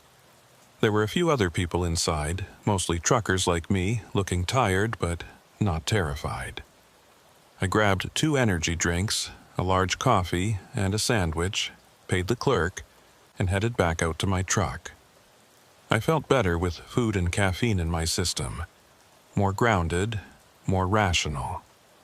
The incident at the abandoned rest stop was starting to feel less like a horror movie and more like an unfortunate result of driving while exhausted. I'd let my imagination run wild, that's all. Nothing had actually happened. I was fine. I climbed back into the truck, settled into the driver's seat, and took a long drink of coffee. The caffeine hit my system almost immediately, and I could feel myself becoming more alert. This was what I'd needed all along, not smelling salts or willpower, just a proper break and some chemical assistance. I started the engine and was about to pull out of the parking lot when something caught my eye in the rearview mirror. The curtain that separated the cab from the sleeper berth, the one I always kept closed to block out light and maintain some privacy, was moving. Not just fluttering from air conditioning, but moving deliberately, like someone was touching it from the other side. I froze, my hand still on the gear shift, my eyes locked on the mirror. The curtain moved again, definitely being pushed aside by something. I watched in growing horror as it slowly parted, revealing the dark space of the sleeper berth behind it. My first thought was that I was hallucinating, that the exhaustion and stress had finally pushed me over the edge, and I was seeing things that weren't there. But the curtain kept moving, kept parting, and then I saw it. A hand, a human hand, dirty and pale, reaching through the gap in the curtain. I didn't think, didn't plan, didn't try to figure out what was happening or how someone could be in my sleeper. I just reacted on pure instinct. I threw open the driver's side door and practically fell out of the cab, stumbling on the pavement but staying upright. I ran toward the store, not looking back, my legs pumping and my lungs burning. I burst through the doors of the truck stop, startling the clerk and the few customers inside. "Call the police!" I shouted, my voice coming out higher and more panicked than I'd intended. "There's someone in my truck! Someone broke into my truck!" The clerk, a middle-aged woman with gray hair and a name tag that said Denise, picked up the phone immediately. "Okay, honey, okay, just calm down. I'm calling them right now. Which truck is yours?" I told her, pointing vaguely in the direction of the parking lot even though she couldn't see it from where she was standing. Another trucker, a big guy with a beard and a John Deere cap, stood up from where he'd been sitting at a table. "You want me to go check it out?" he asked, his voice calm and steady. "No," I said, probably too loudly. "No, don't go near it. Whoever's in there, they might be dangerous. Just wait for the cops." The police arrived maybe 10 minutes later, though it felt like an eternity. 2 officers in a county sheriff's cruiser, both of them looking simultaneously alert and annoyed at being called out to a truck stop in the middle of the night. I explained the situation to them as coherently as I could, told them about seeing the hand reach through the curtain, about the strange experience at the abandoned rest stop earlier. One of the officers, a younger guy with short brown hair, looked skeptical. "Sir, have you been drinking tonight? Or using any substances?" "What? No. I'm a professional driver. I don't drink on the job. I'm telling you, there's someone in my truck." The officers exchanged a look, and then the older one, a woman with gray streaks in her dark hair, nodded toward the parking lot. "All right, let's go check it out." "You stay here, sir. We'll handle this." I watched through the windows as they approached my truck, their hands resting on their service weapons, moving carefully and professionally. The younger officer went to the driver's side while the older one positioned herself on the passenger side. They shouted something I couldn't hear, probably announcing themselves as police and demanding that anyone inside come out. Nothing happened for about 30 seconds. Then the older officer moved to the back of the truck and opened the door to the sleeper berth. Both officers had their weapons drawn now, pointing into the interior. I held my breath, watching, waiting. And then I saw them, 3 people climbing out of the back of my truck. 2 men and 1 woman, all of them looking disheveled and dirty, all of them holding their hands up in surrender. The officers moved in quickly, handcuffing all 3 of them and searching them for weapons. My legs nearly gave out when I saw them. I hadn't been hallucinating. I hadn't been imagining things. There had actually been people in my truck, hiding in the sleeper berth, riding along with me for God knows how long. The thought made my skin crawl. The older officer came back into the store a few minutes later and approached me. "Sir, we've detained 3 individuals who were found in your vehicle. Do you know any of them? Did you give them permission to be in your truck?" "No, I've never seen them before in my life. How did they even get in there? We're still figuring that out." We'll need you to come down to the station and file a full report. And we'll need to search your vehicle to make sure there's no contraband or evidence of other crimes." "Other crimes? What are you talking about?" The officer hesitated, then said, "One of the individuals was armed with 2 switchblades. We're taking this very seriously." The next few hours were a blur of police stations, interviews, and paperwork. I sat in a small room with fluorescent lights that hummed and flickered, drinking terrible coffee from a styrofoam cup and answering the same questions over and over again. No, I didn't know the individuals who'd been found in my truck. No, I hadn't given anyone permission to be there. No, I hadn't noticed anything unusual until I saw the curtain moving. Well, except for the abandoned rest stop. But surely that wasn't related, was it? The detective handling my case was a man in his 50s named Rawlings, with tired eyes and the kind of weathered face that suggested he'd seen too much human ugliness over the years. He sat across from me at a metal table, a notepad in front of him, and listened to my story with an expression that gave nothing away. "Walk me through your road again," he said, clicking his pen. "From the beginning. When did you first notice something was off?" I went through it all again. The drive from Connecticut to New Jersey, then the second leg from New Jersey toward Indiana. The exhaustion, the stop at the abandoned rest stop, the strange refrigerator, the sounds in the building. Detective Rawlings' expression changed slightly when I mentioned the abandoned rest stop. "This place," he said. "Can you describe exactly where it was?" "Somewhere in Ohio, off I-78. I don't remember the exact exit number. It was after Columbus, but before the Indiana border."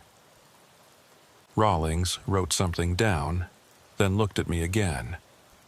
"And you went inside the building?" "Yeah. I was looking for a vending machine or something. I needed caffeine. Did you see anyone inside?" "No, but I heard something. Noises. Like someone moving around. That's why I left so quickly." Rawlings nodded slowly, still writing. "Mr. Morrison, I'm going to ask you something, and I need you to be completely honest with me.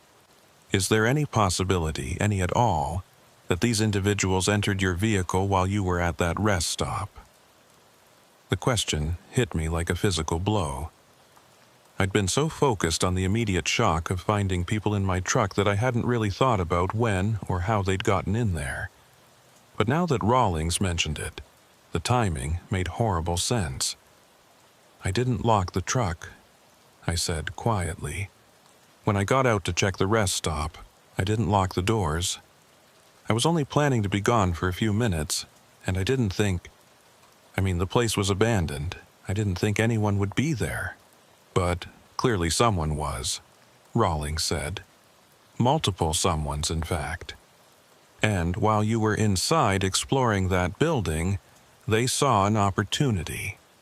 I felt sick.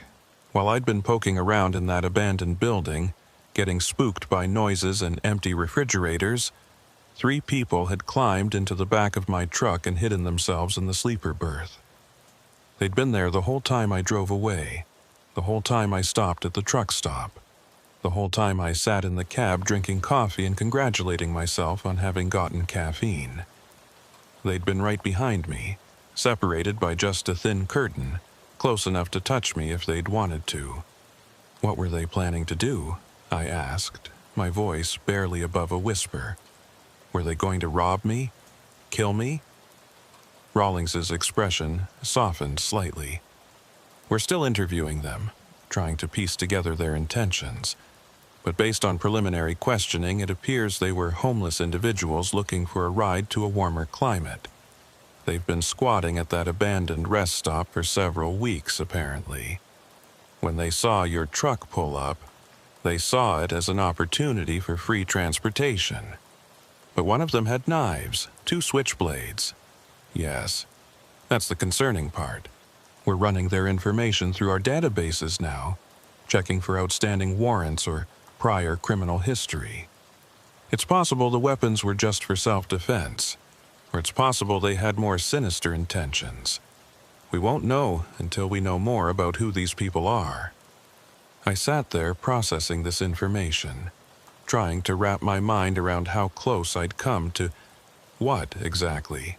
Best case scenario, I'd have been robbed and maybe beaten up.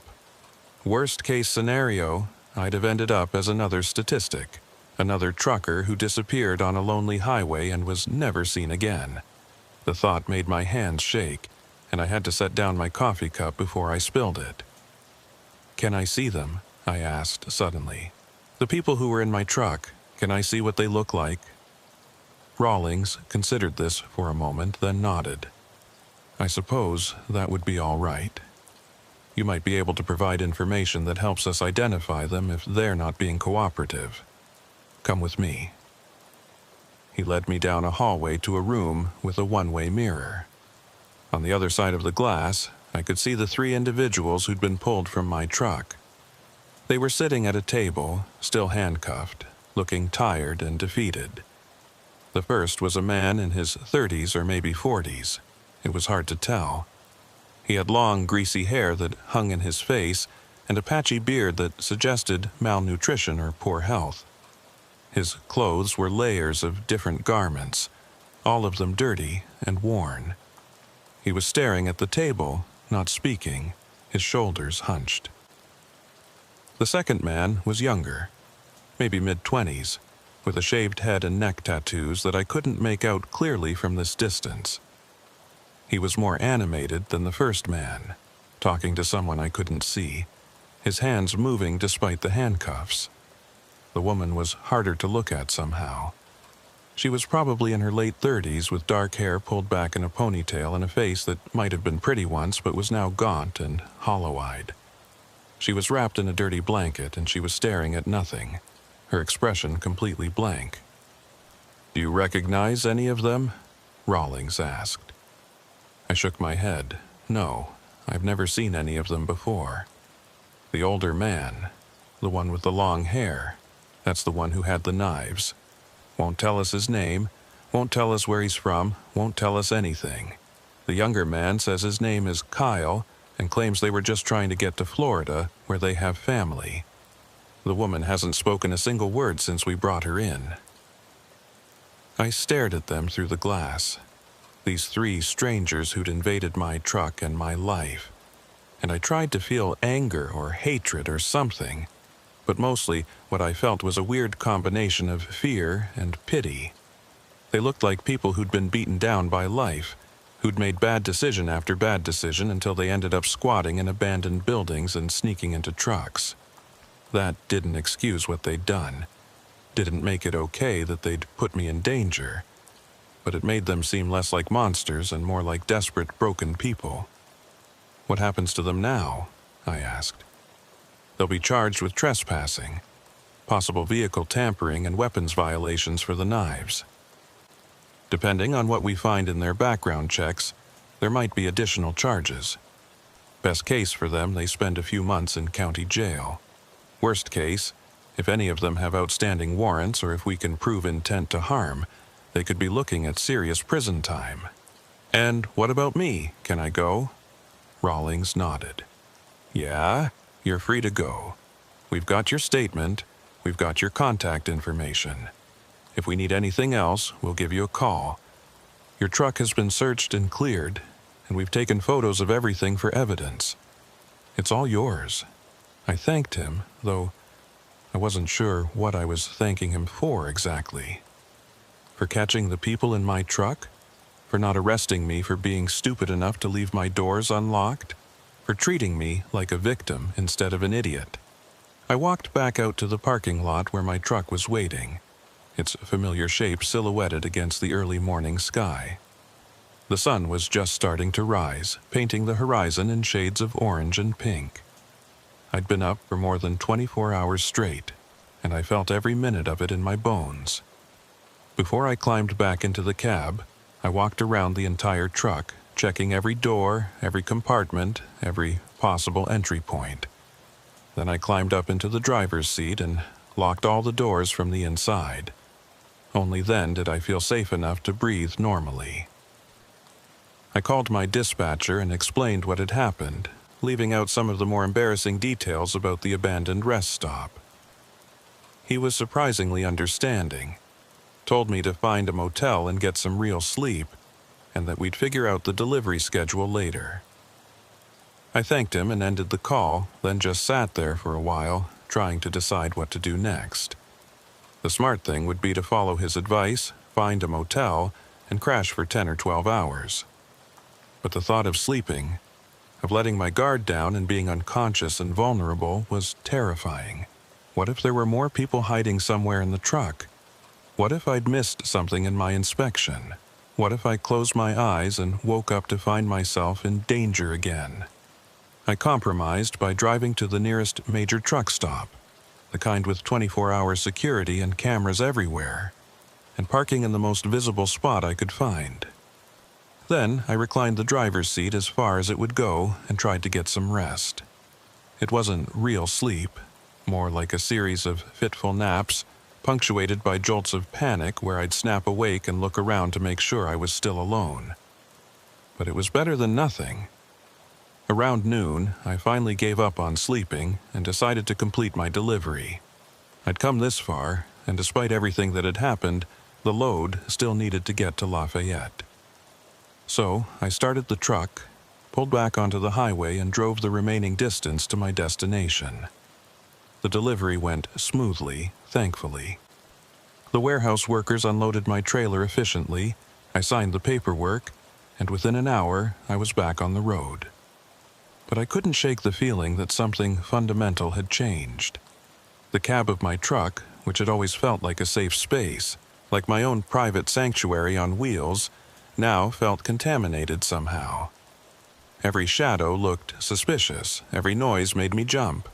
I kept glancing back at the curtain separating the cab from the sleeper berth, half expecting to see it move again.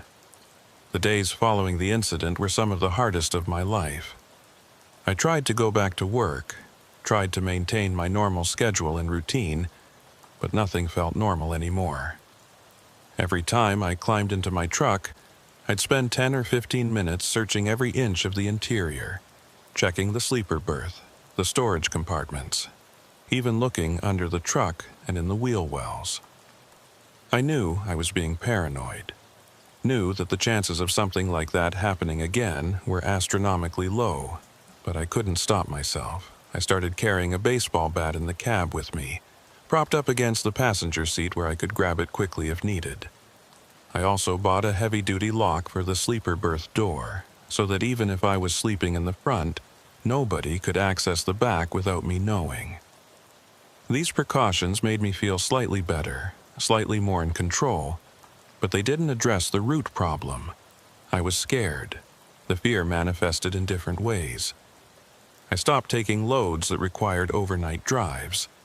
I stopped at well-lit, populated truck stops only, never pulling over on the side of the road or at rest areas unless absolutely necessary. I kept my phone charged at all times and made sure I always had a signal.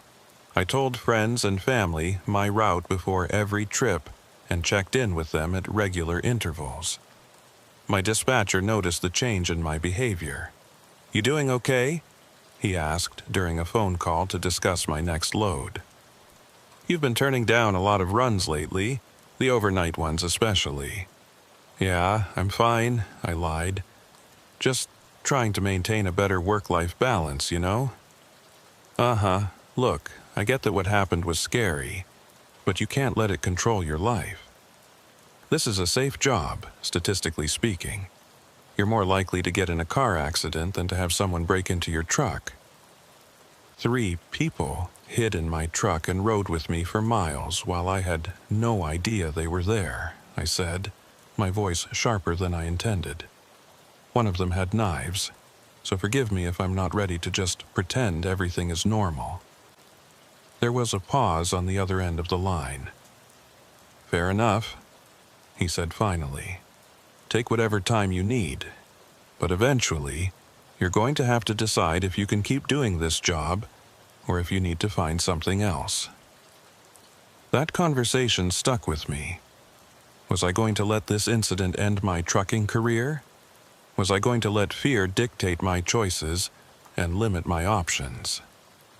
I'd already dropped out of college because of anxiety and pressure. Was I going to drop out of this career too? I talked to my Uncle Rick about it a few weeks after the incident. We met for dinner at a restaurant halfway between his route and mine, and I laid out everything that had happened, everything I'd been feeling. "You think I'm being ridiculous," I said after I'd finished my story. "You think I'm overreacting." Rick shook his head. "No, I don't think that at all. What happened to you was legitimately traumatic. You had people invade your space, your home essentially, and they had weapons. That's not something you just brush off." "But I can't keep living like this. I can't keep being afraid of my own truck." "No, you can't," Rick agreed. "So here's what I think you should do. First, you need to talk to someone, a therapist, a counselor, someone who specializes in trauma. What you're experiencing is probably PTSD, and that's not something you can just will yourself out of. You need professional help." I started to protest, started to say that I didn't need therapy, that I could handle this on my own. But Rick held up his hand. "Let me finish. Second, you need to make some practical changes to increase your sense of safety. Better locks, maybe some kind of alarm system for the truck. There are companies that make motion sensors for vehicles, things that will alert you if someone's trying to break in. Look into that." "I've already got a lock for the sleeper berth," I said. "Good, that's a start. And third, you need to ease back into the job gradually. Don't try to go back to your old schedule right away. Start with short daytime runs, trips where you're never more than an hour from civilization. Build your confidence back up slowly." It was good advice, practical and compassionate, and I took it to heart. I found a therapist who specialized in trauma and started weekly sessions. It was awkward at first, talking to a stranger about my fears and anxieties, but it helped. She taught me breathing exercises for when I felt panic rising, gave me strategies for managing intrusive thoughts, and helped me understand that what I was experiencing was a normal response to an abnormal situation. I also upgraded my truck's security. I installed motion sensors on all the doors, bought better locks, and even set up a small camera in the sleeper berth that I could monitor from my phone. Were these measures extreme? Probably, but they made me feel safer, and that was what mattered. Slowly, very slowly, I started taking longer runs again. First, just 3 or 4 hours, then 6, then 8. I worked my way back up to overnight drives, though I was much more careful about where I stopped and how I secured my truck. The paranoia didn't go away completely, but it became manageable. I learned to distinguish between reasonable caution and irrational fear. About 6 months after the incident, Detective Rawlings called me with an update. The 3 individuals who'd been found in my truck had all been identified and charged. The older man with the knives turned out to have an outstanding warrant for assault in Michigan, and he was facing serious prison time. The younger man, Kyle, had pleaded guilty to trespassing and got probation plus time served. The woman, who they'd eventually identified as a missing person from Iowa, was being transferred to a psychiatric facility for evaluation. "I thought you'd want to know how it all turned out," Rawlings said.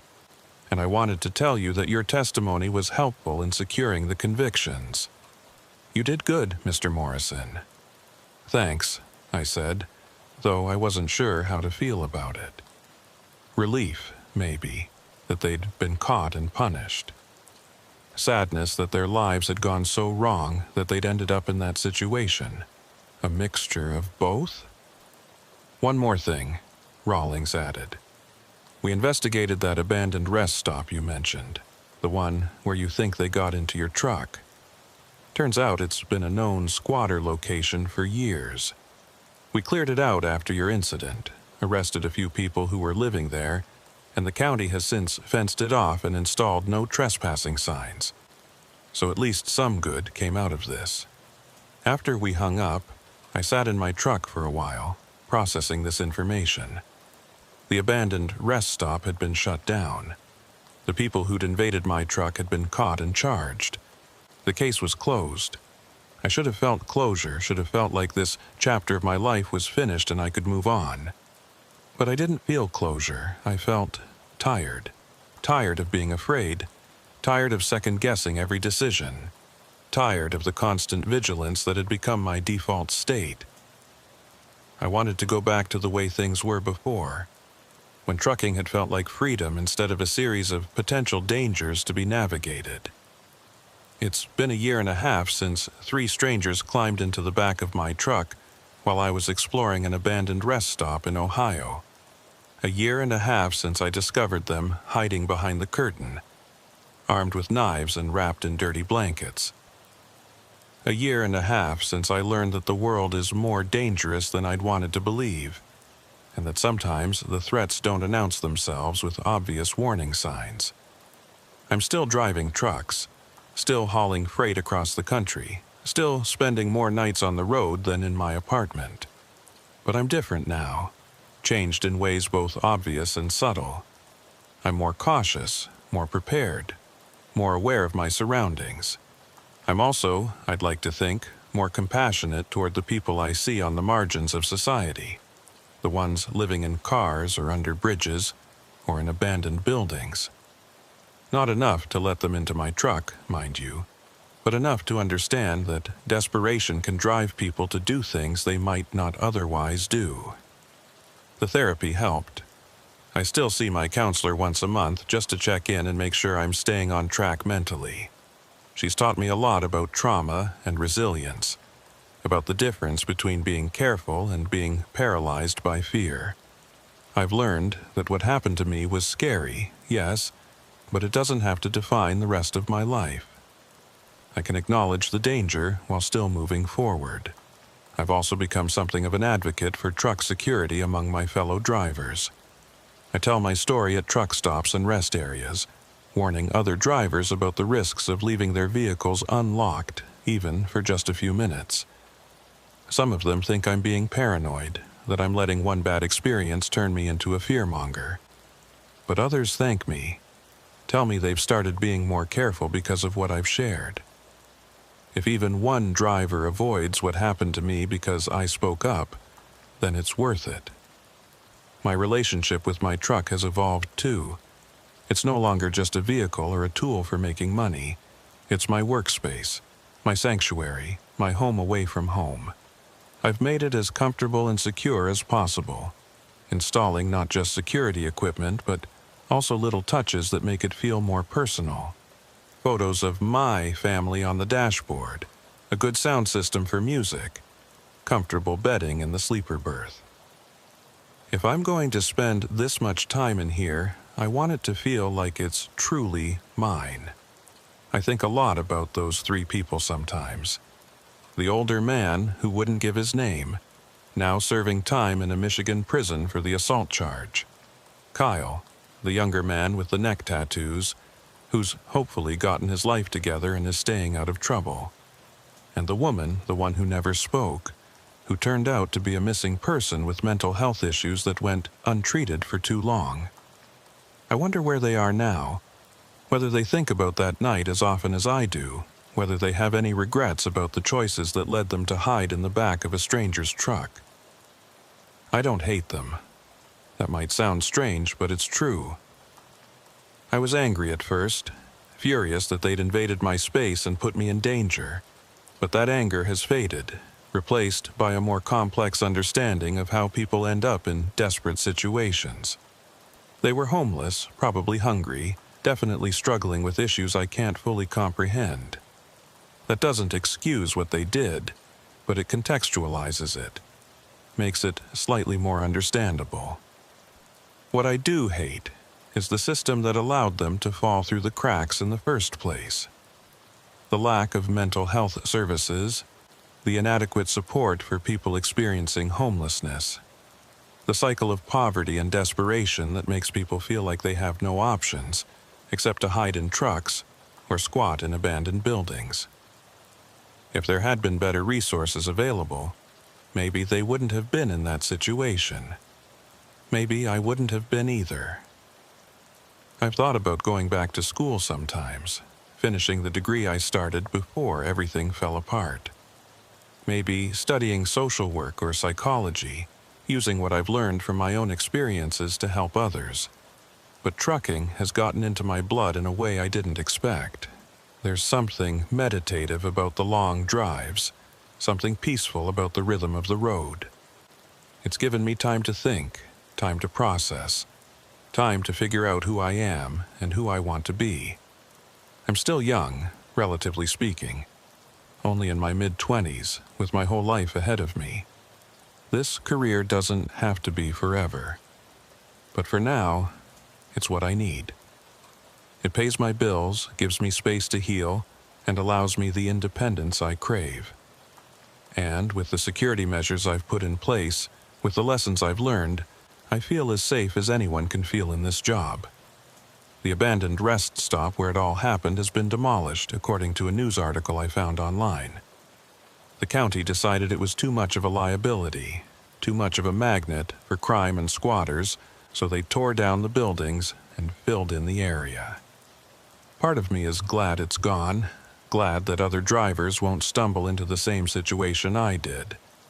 But another part of me feels sad about it. Like a chapter of my life has been literally erased from the landscape. I drive past that exit sometimes, when my routes take me through that part of Ohio. The ramp is still there, but it's been blocked off, with concrete barriers preventing anyone from leaving the highway. There's nothing to see, just an empty stretch of land where buildings used to stand. But I always slow down when I pass it, always take a moment to remember what happened there, to acknowledge how close I came to something much worse than what actually occurred. My friends and family know the story now, the whole story. I didn't tell them at first, didn't want to worry them or make them think I couldn't handle my job. But eventually I realized that keeping it secret was just another form of fear, another way of letting the incident control me. So I told them, and they were supportive and understanding, even if some of them tried to convince me to find a different career. "You could do anything," my mother said when I told her. "You're smart, you're capable, you don't have to put yourself in danger like this." But I tried to explain to her that every job has risks. Every career has moments of danger or uncertainty. The difference is that now I know what some of those risks look like, and I can prepare for them. That makes me better at my job, not worse. I still have bad days. Days when the paranoia creeps back in, when I check the sleeper berth 5 times before I feel comfortable starting the truck. Days when I see someone walking along the highway and my first thought is that they're going to try to break into my truck. Days when I wonder if I should have just stayed in school, pushed through my anxiety, and gotten that degree like everyone expected me to. But I also have good days. Days when I watch the sunrise over the mountains and feel grateful to have a front row seat to such beauty. Days when I help another driver with a mechanical problem or share information about a good road. Days when I make my delivery on time, do my job well, and feel a sense of pride in my work. The incident taught me a lot about fear, about vulnerability, about the unpredictability of life. But it also taught me about resilience, about the human capacity to adapt and overcome. I'm not the same person I was before that night in Ohio. I'm more cautious, yes, but also more confident. More aware of danger, but also more appreciative of safety and normalcy. I lock my truck every time I leave it now, even if I'm just running into a gas station for 2 minutes. I check the back before I start driving, every single time. I trust my instincts when something feels off. These habits have become second nature. Automatic behaviors that require no conscious thought. And I talk about what happened. Not to dwell on it or seek sympathy, but to educate others to prevent similar incidents, to contribute to a culture of safety in the trucking industry. Some drivers have thanked me for speaking up. have told me they've changed their own habits because of my story. That feels good. Feels like something positive came from something negative. I don't know if I'll be a trucker forever. Maybe I'll go back to school eventually, pursue a different career, settle down somewhere and stop living on the road. But for now, this is where I need to be. This job, this lifestyle, this constant movement from one place to another, it suits me. It gives me what I need. The highway stretches out before me, just like it does every day, familiar and unchanging. Somewhere behind me is the past, the mistakes I've made, the fears I've faced, the moments that have shaped who I am. Somewhere ahead of me is the future, uncertain and full of possibility.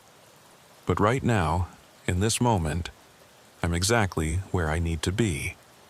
Behind the wheel, moving forward, living my life despite the scars it's left on me. The truck's security system beeps softly. All systems normal, all doors secure. The sun is setting, painting the sky in shades of orange and purple. I've got a full tank of diesel, a thermos of coffee, and a clear route to my destination. In the rearview mirror, I can see the empty sleeper berth, the curtain pulled back so I can see that I'm alone. Just me and the road, the way it should be. I turn up the music, settle into my seat, and keep driving. There's a delivery to make, miles to cover, a job to do. And I'm going to do it well, because that's what I've chosen. This life, this career, this particular path through the world. It's not always easy, and it's certainly not always safe, but it's mine. The incident is part of my story now, but it's not the whole story. It's one chapter in a book that's still being written, one experience among many that will shape who I become. I survived it, learned from it, and moved forward. That's all anyone can do, really. Take what life throws at you, process it as best you can, and keep going. The highway rolls on beneath my wheels, carrying me toward whatever comes next. I'm ready for it, whatever it is. The stowaways taught me that much at least. You can't always control what happens to you, but you can control how you respond. You can let fear paralyze you, or you can acknowledge it and move forward anyway. I choose to move forward. Always forward. 1 mile at a time. One delivery at a time, one day at a time. The road is long, and there's a lot of it left to travel, but I've got a good truck, good training, and good instincts.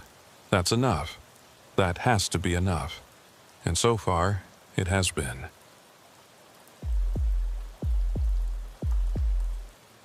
My name is Kevin, and I've been hauling freight across this great country of ours for the better part of 15 years.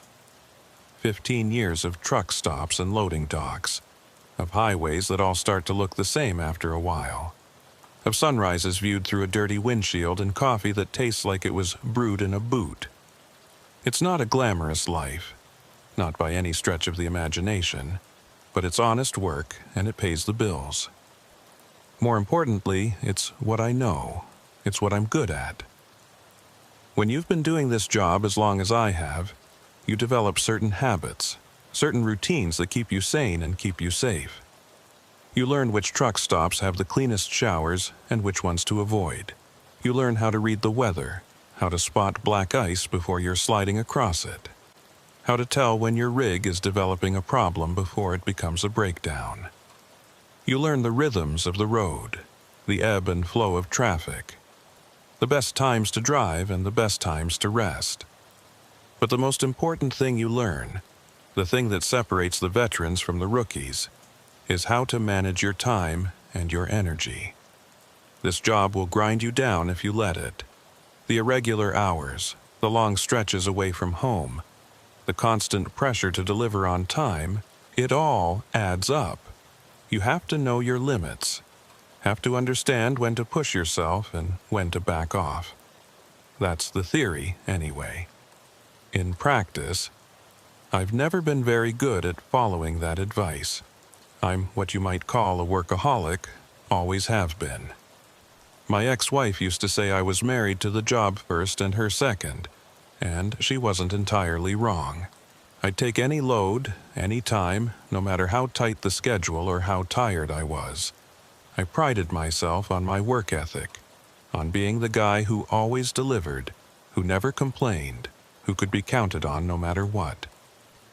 That attitude served me well for a long time. I built a reputation as a reliable driver, someone who got the job done.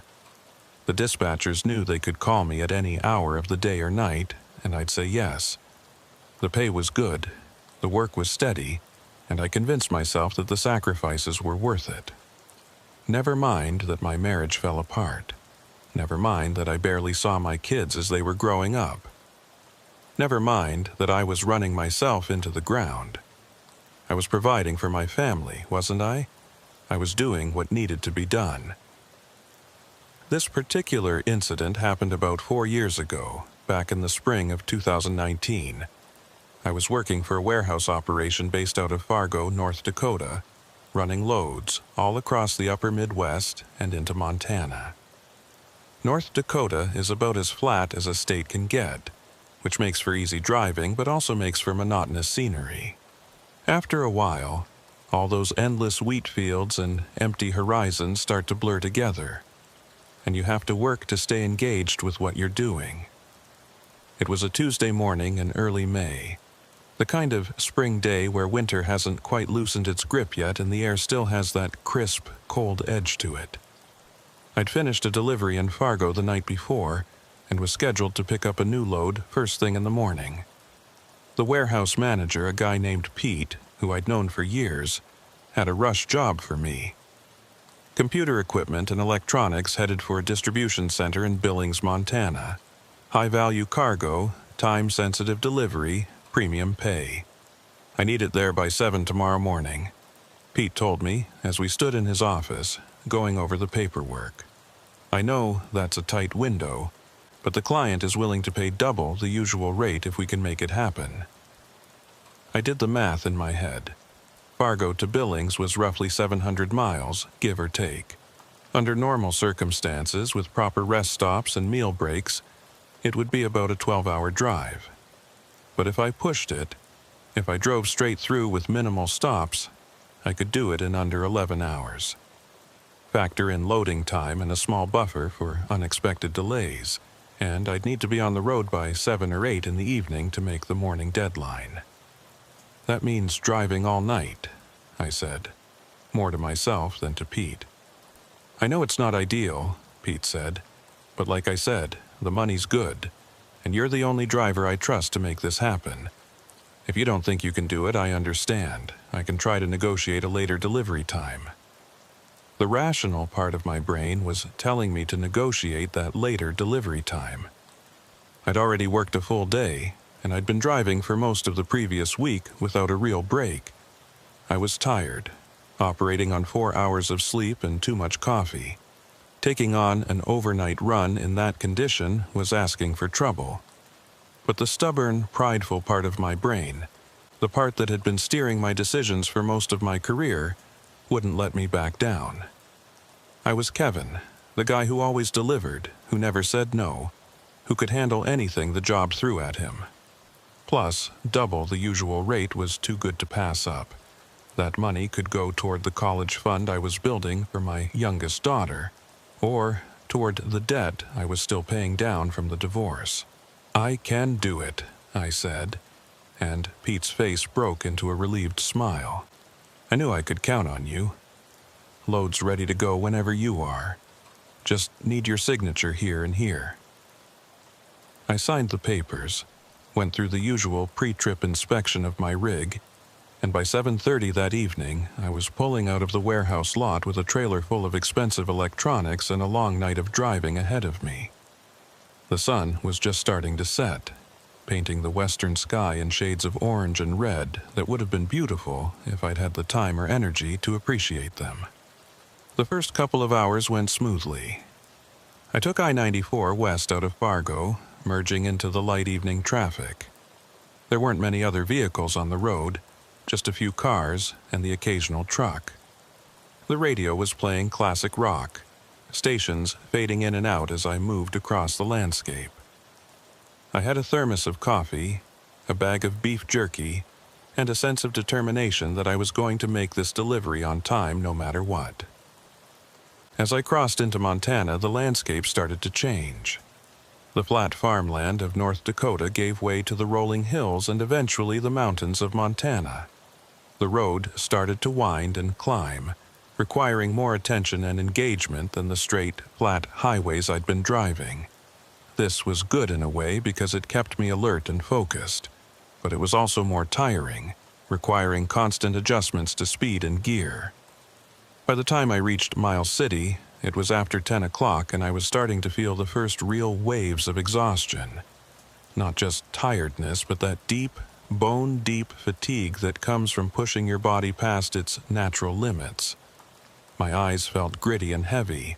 My neck was stiff from hours of sitting in the same position, and I could feel a headache building behind my temples. I should have stopped in Miles City. There were truck stops there, places where I could have pulled over for a few hours of rest. But I was making good time, better than I'd anticipated, and I didn't want to lose momentum.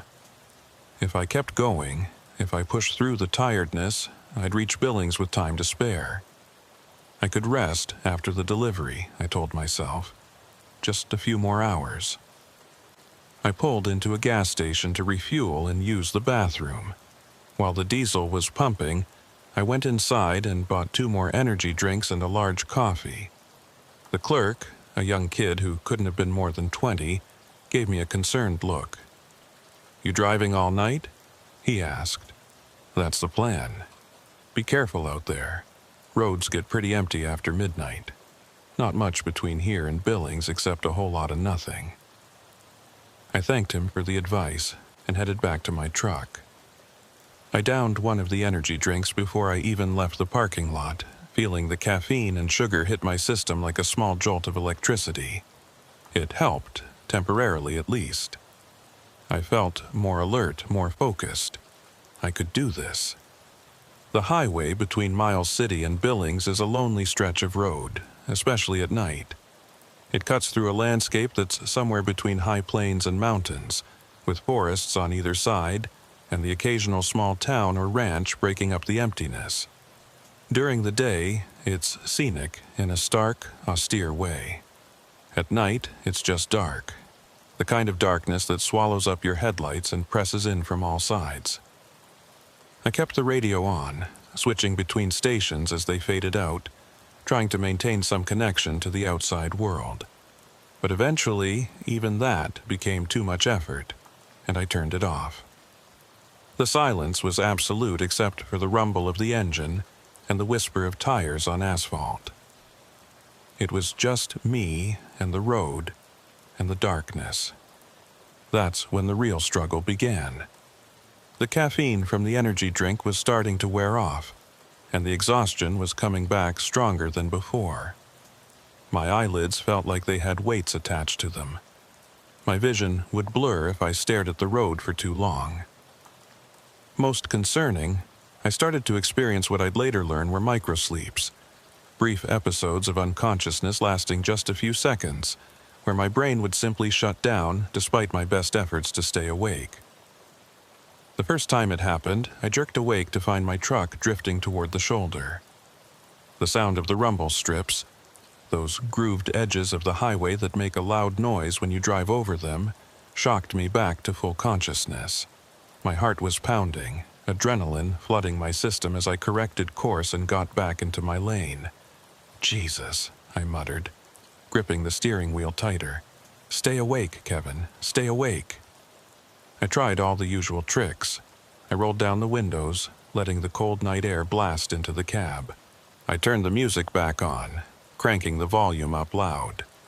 I started doing mental exercises, counting backwards from 100 by sevens, reciting song lyrics, anything to keep my brain engaged. It helped, but only marginally. The exhaustion was too deep, too all-encompassing.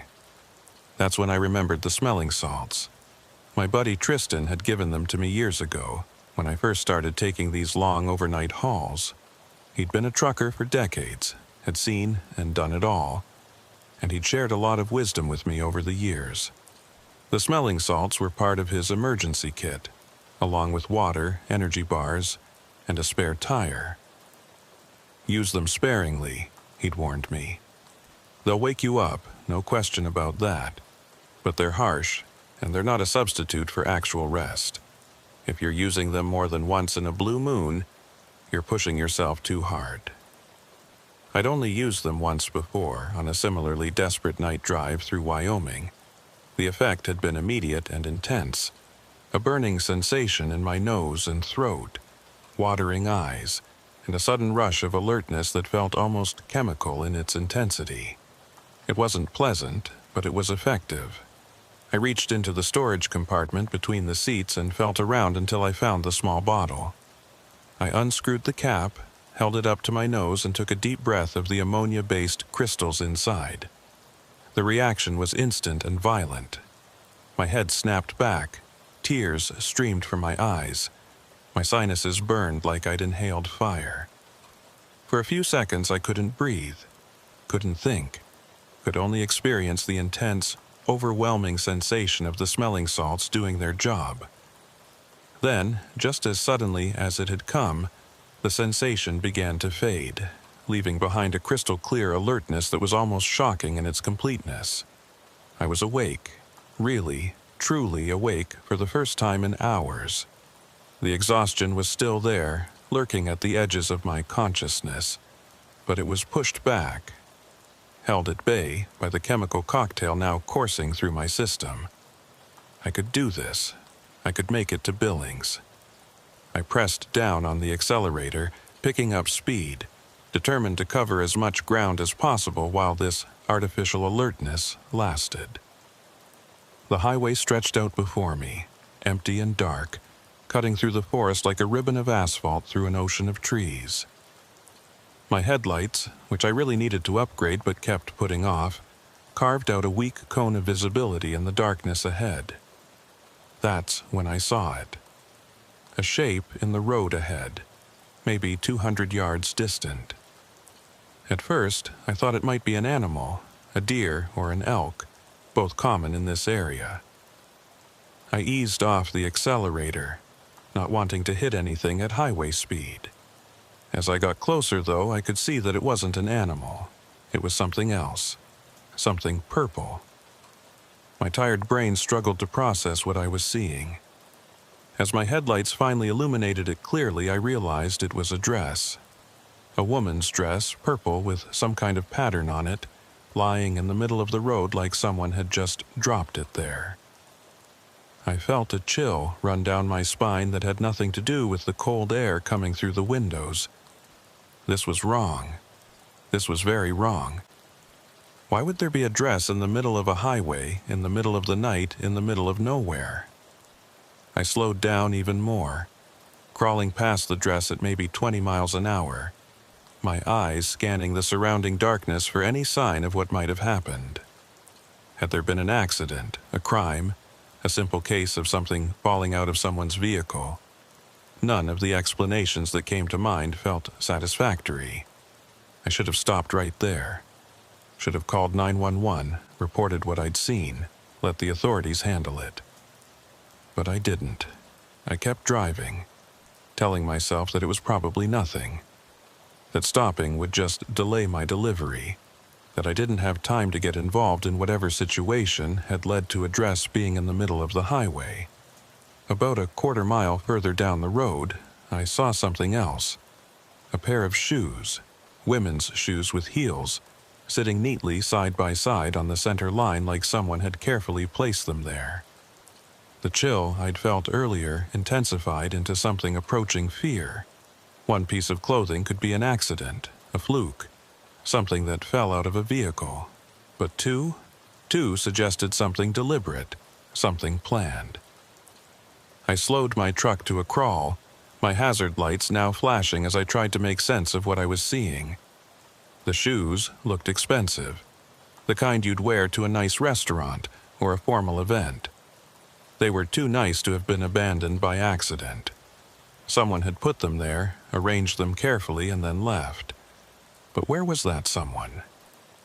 I scanned the roadside looking for any sign of a person or a vehicle, but there was nothing except trees and darkness. The forest pressed in from both sides, thick and impenetrable in the night. If someone was out there, I couldn't see them. My training, the little voice of caution that had kept me alive and safe for 15 years on the road, was screaming at me to call the police and keep driving. Don't stop, don't investigate, don't get involved, just report it and move on. But there was another voice too, a more primal voice that was concerned about whoever might need help. What if someone had been in an accident? What if they were hurt, wandering around in the woods, unable to call for help?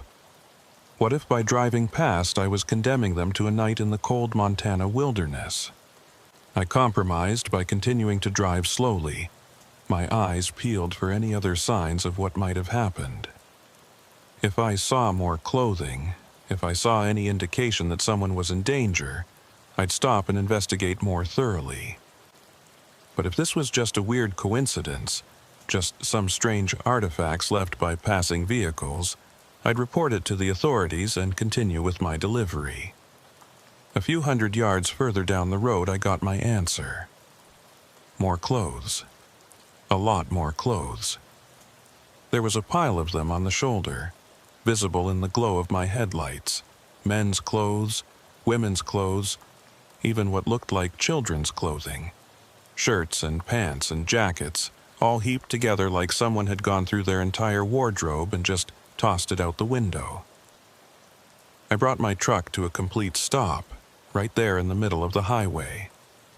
My heart was pounding now, adrenaline mixing with the caffeine and the smelling salts to create a kind of hyper-alertness that made every sense feel amplified. Something was very, very wrong here. People don't just scatter clothes across a highway for no reason. This had to be connected to some kind of crime or emergency. I reached for my phone, intending to call 911, but paused. What would I even tell them? That I found some clothes on the highway? That didn't sound like an emergency, even though every instinct I had was telling me it was. They'd probably tell me to just continue on my way and they'd send someone to check it out in the morning. No, I needed more information. I needed to actually investigate, to see if there was any sign of what had happened here. Then I could call the police with a more complete picture of the situation.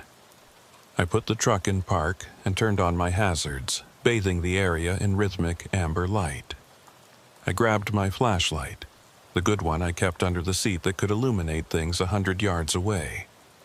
Then I opened my door and climbed down from the cab, my boots crunching on the gravel shoulder. The night air was cold and still, without even a breath of wind. That struck me as odd, though I couldn't quite articulate why. Montana nights usually had at least some breeze, especially in the spring. But tonight, the air was perfectly still, almost oppressively so. It felt like the entire world was holding its breath, waiting for something to happen. I walked over to the pile of clothes, shining my flashlight beam over them, trying to understand what I was looking at. There were definitely children's clothes mixed in with the adult clothing. A small jacket with cartoon characters on it. Tiny shoes that couldn't have belonged to anyone older than 5 or 6. The sight of them made my stomach clench with worry. Where were the kids these clothes belonged to? I bent down to examine the pile more closely, being careful not to disturb anything in case this turned out to be a crime scene. The clothes were dry, not wet with rain or dew, which suggested they hadn't been here very long. Some of them looked expensive, designer brands that you wouldn't just throw away. This wasn't someone dumping old clothes they didn't want anymore. This was something else. I straightened up and swept my flashlight beam across the surrounding area, looking into the woods on either side of the highway. The trees were thick here, mostly pine and fir, their branches creating a dense canopy that blocked out what little moonlight there was. I couldn't see more than 20 or 30 feet into the forest before the darkness became impenetrable. "Hello," I called out, my voice sounding strange and small in the vast silence. "Is anyone out here? Do you need help?" No response. Just that eerie, oppressive silence pressing in from all sides. I stood there for maybe 30 seconds, listening intently for any sound. A voice calling back, footsteps, anything. But there was nothing. I was about to give up and call the police when I heard it. A sound from the woods to my left, deeper in the forest. It was hard to identify at first, muffled by distance and trees. But as I focused on it, as I really listened, I realized what it was: a child screaming. The sound of that scream hit me like a physical blow. It was high-pitched and terrified, the unmistakable sound of a child in distress. Every parental instinct I had, every protective impulse that had been dormant since my own kids had grown up and moved out, came roaring back to life. Someone's child was out there in those woods, scared and alone and crying for help. I didn't pause to consider that this might be a trap or a trick. Didn't remember all the warnings about how criminals sometimes lure good Samaritans into dangerous situations. I just reacted, turning toward the sound and taking a step toward the tree line. That's when my training, my years of experience, my accumulated wisdom about staying safe on the road finally kicked in and stopped me. Something about this whole situation felt wrong. The scattered clothes, the perfect stillness of the night, the convenient placement of everything right here on this particular stretch of empty highway. It was too perfect, too staged, like someone had set up a scene and was waiting for an audience. I stood there frozen, torn between the instinct to help and the instinct to protect myself. The scream came again, just as urgent, just as terrified. It was closer to the road than I'd initially thought, maybe only 50 or 60 yards into the woods. I could get there in less than a minute if I ran, but should I? I pulled out my phone and dialed 911. My hands were shaking, whether from exhaustion or adrenaline or fear I couldn't say. The phone rang once, twice, 3 times. The scream came again, and this time I could hear something else in it, a desperate quality that made my chest tighten. 911, what's your emergency? I'm on Highway 94, about 40 miles east of Billings, I said, speaking quickly. There are clothes scattered all over the road, including children's clothes, and I can hear a child screaming in the woods. Someone needs help out here. Sir, can you see anyone? Can you see the child? No, they're in the woods. I can hear them, but I can't see them. Okay, sir, I need you to stay in your vehicle and stay on the line with me. Do not enter the woods. Officers are being dispatched to your location right now. But there's a child out there. They're screaming. I can't just... The scream came again, cutting me off. But this time, something about it sounded different. The pitch was the same, the volume was the same, but there was something artificial about it. Something not quite human. It was like listening to a recording of a scream rather than an actual scream. Sir, are you still there? I didn't answer. I was too busy processing what I'd just realized. That wasn't a real child screaming. It couldn't be. Real screams don't sound exactly the same each time. Real screams have variation, have emotion that changes from moment to moment. What I was hearing was a recording, being played from somewhere in the woods. This was a trap. Someone was trying to lure me into those woods using a recording of a child screaming. The clothes scattered on the road, the dress, the shoes, all of it was bait designed to make me stop and investigate. And I'd almost fallen for it. I'm here, I said into the phone, my voice shaking. But I don't think that's a real child. I think someone is playing a recording. Sir, regardless of what it is, I need you to return to your vehicle and wait for officers to arrive. Can you do that for me? I started backing away from the tree line. My flashlight still pointed toward the woods. suddenly very aware of how exposed I was standing out here on the shoulder of the highway. If someone was in those woods, if someone had set this trap, they could see me right now. They could be watching me, waiting for their chance. I made it about halfway back to my truck when I heard a new sound. Not a scream this time, but a rustling in the undergrowth, like something large was moving through the brush. It was coming from the same direction as the screams, from deeper in the forest, and it was getting closer. "Someone's in the woods," I said into the phone, not caring that I was probably stating the obvious. "Someone's coming toward the road. Get to your vehicle, sir. Get to your vehicle right now." I didn't need to be told twice. I turned and ran, my boots slapping against the pavement, my flashlight beam bouncing wildly as I moved. Behind me, I could hear the rustling getting louder, could hear branches snapping and leaves crunching under what sounded like multiple sets of feet. There was more than one person in those woods, maybe several people. I reached my truck and grabbed the door handle, yanking it open with enough force that I almost pulled it off its hinges. I threw myself into the cab and slammed the door shut, hitting the lock button immediately. Only then, with steel and glass between me and whatever was out there, did I feel even marginally safe. "I'm in the truck," I gasped into the phone. "I'm locked in." "Good. Stay there. Officers are approximately 8 minutes from your location." 8 minutes. That didn't sound like very long in abstract terms, but sitting in a truck on a dark highway with unknown threats lurking in the nearby woods, 8 minutes felt like an eternity.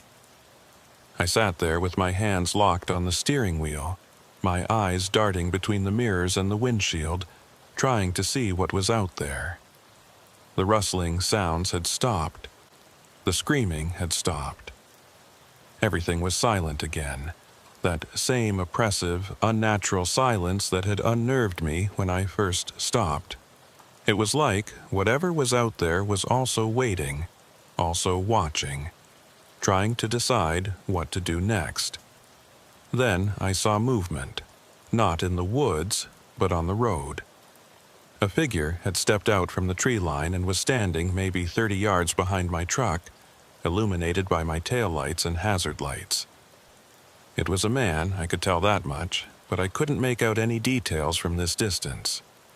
He was just standing there, not moving, not approaching, just watching my truck. "There's someone on the road," I told the 911 operator. "Behind my truck, a man. Can you describe him?" "It's too dark. I can just see a silhouette." We stayed like that for what felt like forever, but was probably only 30 seconds. Him standing there watching, me sitting in my truck trying to decide what to do. Should I drive away? Should I stay put and wait for the police? Should I try to get a better look at him? The decision was made for me when I saw something that made my blood run cold. The man raised his right hand, and in it was a long, dark object. Even from this distance, even in the poor lighting, I could tell what it was. A rifle. "He has a gun," I shouted into the phone. "He's got a rifle." "Do not engage, sir. Put your truck in gear and drive away from the scene. Officers will intercept you further down the road." I didn't need to be told twice. My hand was already reaching for the gear shift, my foot already pressing down on the accelerator. But before I could get the truck moving, something happened that I still don't fully understand. The man with the rifle took a few steps forward, getting into better light from my truck's hazards. And that's when I got my first clear look at him. He was short, maybe 5'6", with a stocky build. He was wearing overalls and work boots, and he was holding what looked like a small camping shovel in his left hand, along with that rifle in his right. But what struck me most was his expression.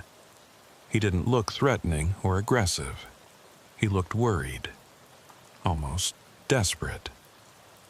He raised his left hand, the one with the shovel, and started waving it over his head. His mouth was moving, like he was shouting something, but I couldn't hear what through the closed windows and over the sound of my idling engine. "Wait," I heard faintly. "Wait, don't go." Was this guy seriously trying to get me to stop after everything that had just happened? After the trap with the clothes and the fake screaming? After he'd come out of the woods with a gun? What kind of insane logic was that? I threw the truck into gear and pressed down hard on the accelerator. The rig lurched forward, picking up speed quickly.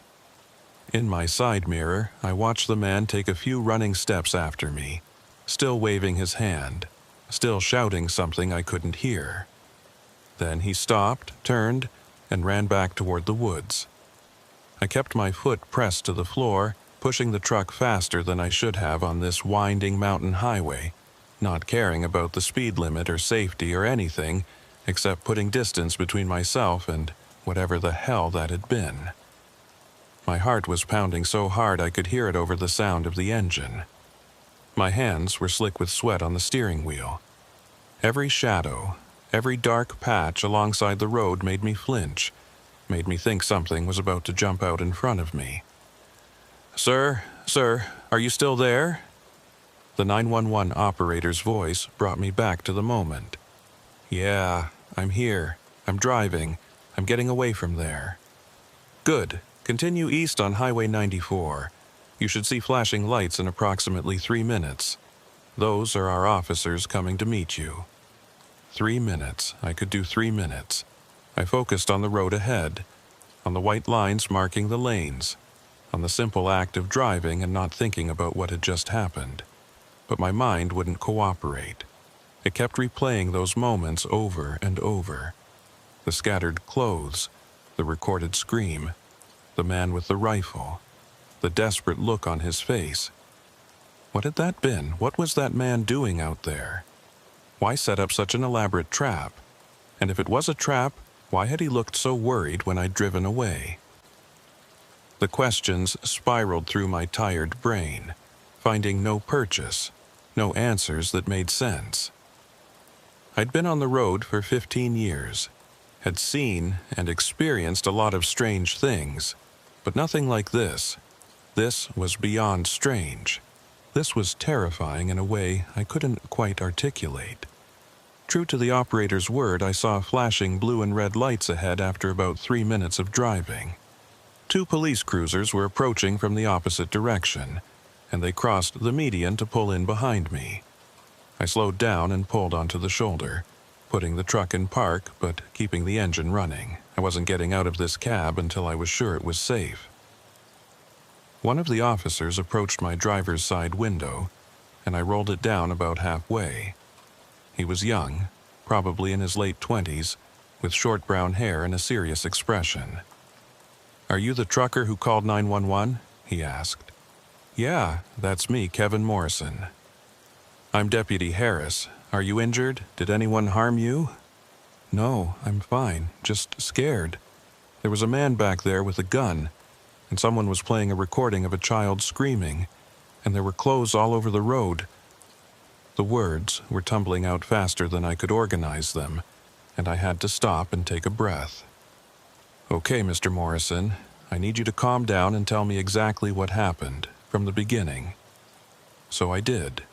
I told him about the dress, the shoes, the pile of clothes with children's clothing mixed in.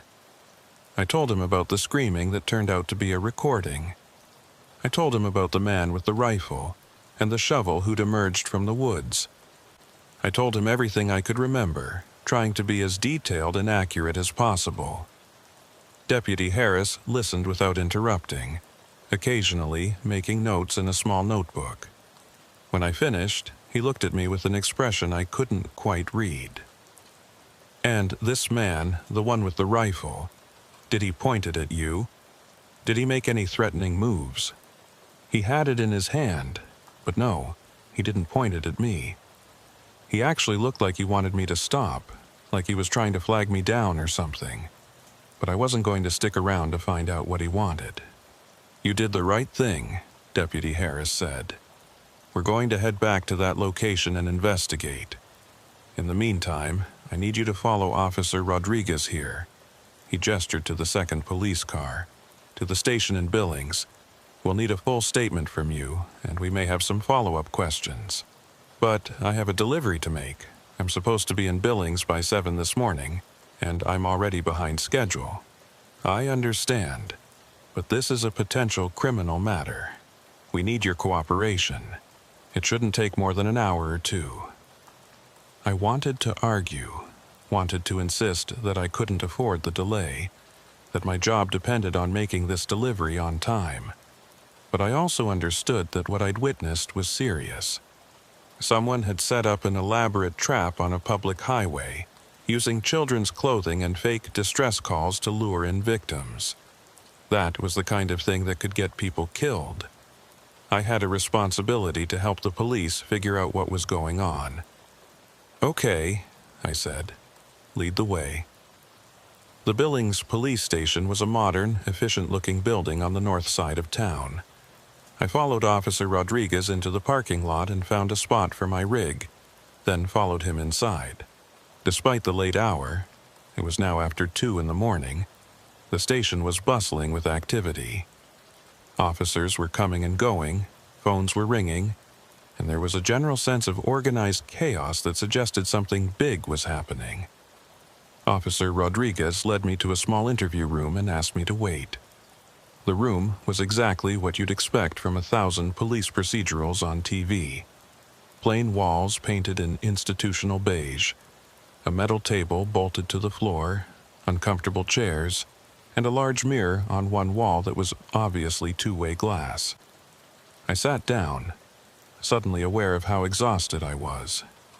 The adrenaline that had been keeping me going was starting to wear off, and the exhaustion underneath was crushing. I must have dozed off because the next thing I knew, someone was gently shaking my shoulder. I jerked awake, my heart racing, momentarily disoriented about where I was. A woman in plain clothes was standing next to me, a concerned expression on her face. "Mr. Morrison, I'm Detective Barnes. Sorry to startle you. You looked like you needed the rest." I rubbed my eyes and tried to focus. Detective Barnes appeared to be in her 40s with dark hair pulled back in a ponytail and sharp, intelligent eyes. She was holding a cup of coffee, which she set down in front of me. "Thought you might need this," she said, settling into the chair across from me. "It's terrible coffee, but it's hot and it has caffeine." "Thank you," I said, wrapping my hands around the cup. The warmth felt good. "Have you found anything? Did you catch the guy?" Detective Barnes's expression became more serious. "That's actually what I wanted to talk to you about. We've investigated the scene, and we need to ask you some questions about what you saw." "Okay. What do you want to know?" "Let's start with the location. You said you saw the first piece of clothing, the purple dress, at approximately what mile marker?" I tried to think back, tried to remember if I'd noticed any mile markers. "I don't know exactly. It was maybe 20 or 30 miles east of here. I wasn't really paying attention to the markers at that point." "And how far apart were the various pieces of clothing? The dress, then the shoes, then the larger pile?" "The dress and the shoes were maybe a quarter mile apart. The pile was another quarter mile or so after that. Why?" Detective Barnes didn't answer my question. Instead, she pulled out a tablet and swiped through some photos. "I'm going to show you some images from the scene. I need you to tell me if this is what you saw." She turned the tablet toward me. The first photo showed a highway at night, illuminated by police floodlights. I could see the double yellow line, the shoulder, and the tree line beyond. But there was no clothing visible anywhere in the frame. "That's the location?" I asked. "According to the coordinates from your 911 call, yes. This is where you reported seeing the pile of clothing. But there's nothing there." "Exactly." She swiped to another photo. "This is approximately a quarter mile west, where you said you saw the shoes." Again, an empty highway. No shoes, no clothing, nothing. "I don't understand," I said, feeling a cold knot forming in my stomach. They were there. I saw them. The dress, the shoes, the pile of clothes with the children's clothing mixed in. I saw all of it. Mr. Morrison, we have thoroughly searched the entire area you described. We used police dogs. We had officers walking the shoulders and checking the tree line. We even had a helicopter with thermal imaging fly over the area.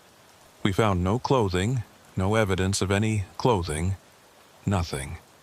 I stared at her, unable to process what she was telling me. That's impossible. I saw it. I stopped my truck and got out and looked at the pile. I was standing maybe 10 feet away from it. We did find evidence that a vehicle had stopped at that location. There were tire marks that matched the type of tires on your truck, and we found your footprints on the shoulder, right where you said you'd gotten out to investigate. But there was no clothing, Mr. Morrison. Nothing. Then someone removed it. The man with the rifle, he must have gone back and picked it all up after I drove away. That's possible, Detective Barnes conceded. But that would have required significant time and effort. You drove away and immediately encountered our officers, correct? 3 minutes, according to the timeline. Something like that, yeah.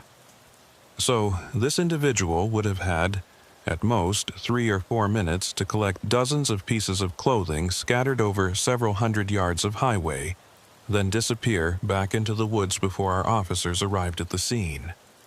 Does that seem realistic to you? I wanted to say yes, wanted to insist that it was possible, that someone could have done that if they were fast and motivated. But even as I was formulating the argument, I knew how weak it sounded. 3 minutes wasn't enough time to collect that much clothing, especially not in the dark. What about the recording? I asked. The fake child screaming? You must have found the device that was playing it. We found no such device. We searched the woods extensively, particularly in the area where you said you heard the sounds originating from. Nothing. The cold knot in my stomach was growing, spreading through my chest. I heard it. I know I heard it. It was a child screaming, or at least a recording of one. I believe you, Detective Barnes said, and her tone was gentle, almost sympathetic. I believe you heard something and saw something, but I'm trying to understand what that something was. What are you saying? You think I made it up? That I hallucinated the whole thing? Mr. Morrison, how long had you been driving before you encountered the clothing? I don't know. Since 7:30 or 8 that evening. So, approximately 6 hours of continuous driving at that point? Yeah, something like that. And you told Officer Harris that you'd used smelling salts to stay awake, is that correct? I felt my face flush. I was tired. I needed something to keep me alert.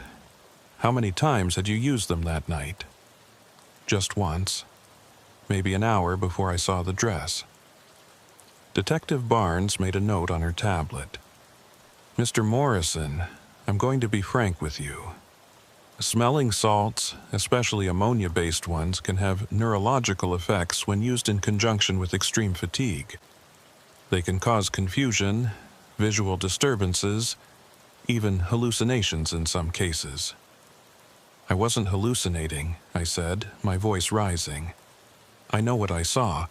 There were clothes on that highway, and there was a man with a rifle, and someone was playing a recording of a child screaming. The man with the rifle, Detective Barnes said, pulling up another image on her tablet. Can you describe him again? As much detail as you can remember. I closed my eyes, trying to visualize him. Short, maybe 5'6", stocky build, red hair, I think, though it was hard to tell in that lighting. He was wearing overalls and work boots. He had a small shovel in one hand and what looked like a hunting rifle in the other. And his facial features? Can you describe those? I tried, but the details wouldn't come into focus. I could remember the general impression, the worried expression, the desperate quality to his movements, but the specific features of his face remained frustratingly vague. Had he had a beard? I thought maybe, but I couldn't be sure. What color were his eyes? No idea. The more I tried to remember details, the more they slipped away, like trying to hold on to a dream after waking. I can't, I admitted finally. It was dark, and I only saw him clearly for a few seconds. But I know I saw him. He was real. Detective Barnes was quiet for a long moment, studying me with those sharp, intelligent eyes. Finally, she said, "Mr. Morrison, I'm not trying to attack you or suggest you're lying, but I think we need to consider the possibility that what you experienced was a fatigue-induced episode. You'd been driving for hours. You were exhausted. You'd used smelling salts to stay awake. Those are all factors that can affect perception and cognition. So, you're saying I imagined the whole thing? I'm saying that your brain, under extreme stress and deprivation, may have interpreted ambiguous stimuli as something more concrete than it actually was. Maybe there was a piece of trash on the road that looked like a dress in your headlights. Maybe an animal in the woods made a sound that your tired brain interpreted as a child screaming, and the man with the rifle might have been a combination of shadows and expectations." I wanted to argue with her, wanted to insist that I knew the difference between reality and hallucination, that I wasn't so far gone that I'd imagine an entire scene, complete with props and a human antagonist. But doubt was creeping in, working its way through my certainty like water through cracks in concrete. Had I really seen those things? Or had my exhausted, chemically altered brain filled in details that weren't actually there? I'd been so tired, beyond tired really, functioning on fumes and chemicals and sheer stubbornness. Was it possible that I'd experienced some kind of breakdown? That the whole incident was a product of my own failing mind rather than an external threat? "I need you to understand something," Detective Barnes continued. "This isn't uncommon. We see it fairly regularly with long-haul drivers who push themselves too hard. The isolation, the fatigue, the monotony of the highway, it all adds up. And when you throw in stimulants or other chemicals, well, things can get strange." "But I called 911, I said weakly. "The operator heard me describe what was happening." "You called 911 and reported what you believed you were seeing and hearing. That's not in dispute, but it doesn't necessarily mean those things were objectively real." I sat there in that interview room, holding my terrible coffee, trying to wrap my mind around what she was telling me. Had I really experienced some kind of fatigue-induced hallucination? Had I put myself in danger, called in the police, disrupted my delivery schedule, all because my brain had manufactured a threat that didn't actually exist? The more I thought about it, the more plausible it seemed. The convenience of the scene, the way everything had been laid out like props in a stage play, the fact that nothing remained when the police arrived, the vagueness of my memories when asked for specific details. It all pointed toward Detective Barnes's explanation being the correct one. "What happens now?" I asked. "Now you go complete your delivery if you still can, and then you go home and you get some real rest. And Mr. Morrison, I strongly suggest you reconsider your approach to this job. What you experienced tonight, whether it was real or not, is a warning sign. Your body and mind were telling you that you'd pushed too far. Next time you might not be so lucky." She stood up and gestured towards the door. "You're free to go. We'll file this as an unverified report, and we'll keep an eye on that stretch of highway for a while, just in case. But I think we're done here." I followed her out of the interview room, through the bustling station, and out to the parking lot where my truck was waiting. The sun was just starting to rise, painting the eastern sky in shades of pink and gold. A new day was beginning, and I'd spent the entire night driving and then sitting in a police station being told that I'd hallucinated a terrifying incident. I climbed into my truck, started the engine, and just sat there for a while. I still had a delivery to make, though I was now several hours behind schedule and would almost certainly face penalties for the delay. But more than that, I had some serious thinking to do about my career, my choices, and whether I was willing to keep pushing myself the way I had been. I completed the delivery in Billings, arriving at the distribution center just before 9 in the morning. The receiving manager was not happy about the delay, and he let me know it in no uncertain terms. I apologized, explained that there had been a police emergency, and took my reprimand without arguing. What was the point? I couldn't exactly tell him that I'd lost 3 hours because I'd maybe hallucinated a crime scene on the highway. After the delivery, I found a motel and crashed hard. I slept for 14 hours straight, the kind of deep, dreamless sleep that comes after your body and mind have been pushed past their breaking point. When I finally woke up, it was late at night and I felt groggy and disoriented, like I'd been drugged. I ordered room service, ate mechanically without tasting anything, and then lay in bed staring at the ceiling and thinking about what had happened. The thing about doubt is that once it gets its hooks into you, it's almost impossible to shake. Before my conversation with Detective Barnes, I'd been certain about what I'd experienced. Absolutely, completely certain. I'd seen the clothes, heard the screaming, encountered the man with the rifle. Those were facts, as real and solid as the truck I drove or the bed I was lying in. But now I wasn't certain about anything. Every time I tried to recall the details of that night, they seemed to shift and blur, like trying to remember a dream. The purple dress. Had it really been purple, or was I just assuming that because Detective Barnes had mentioned I'd described it as purple?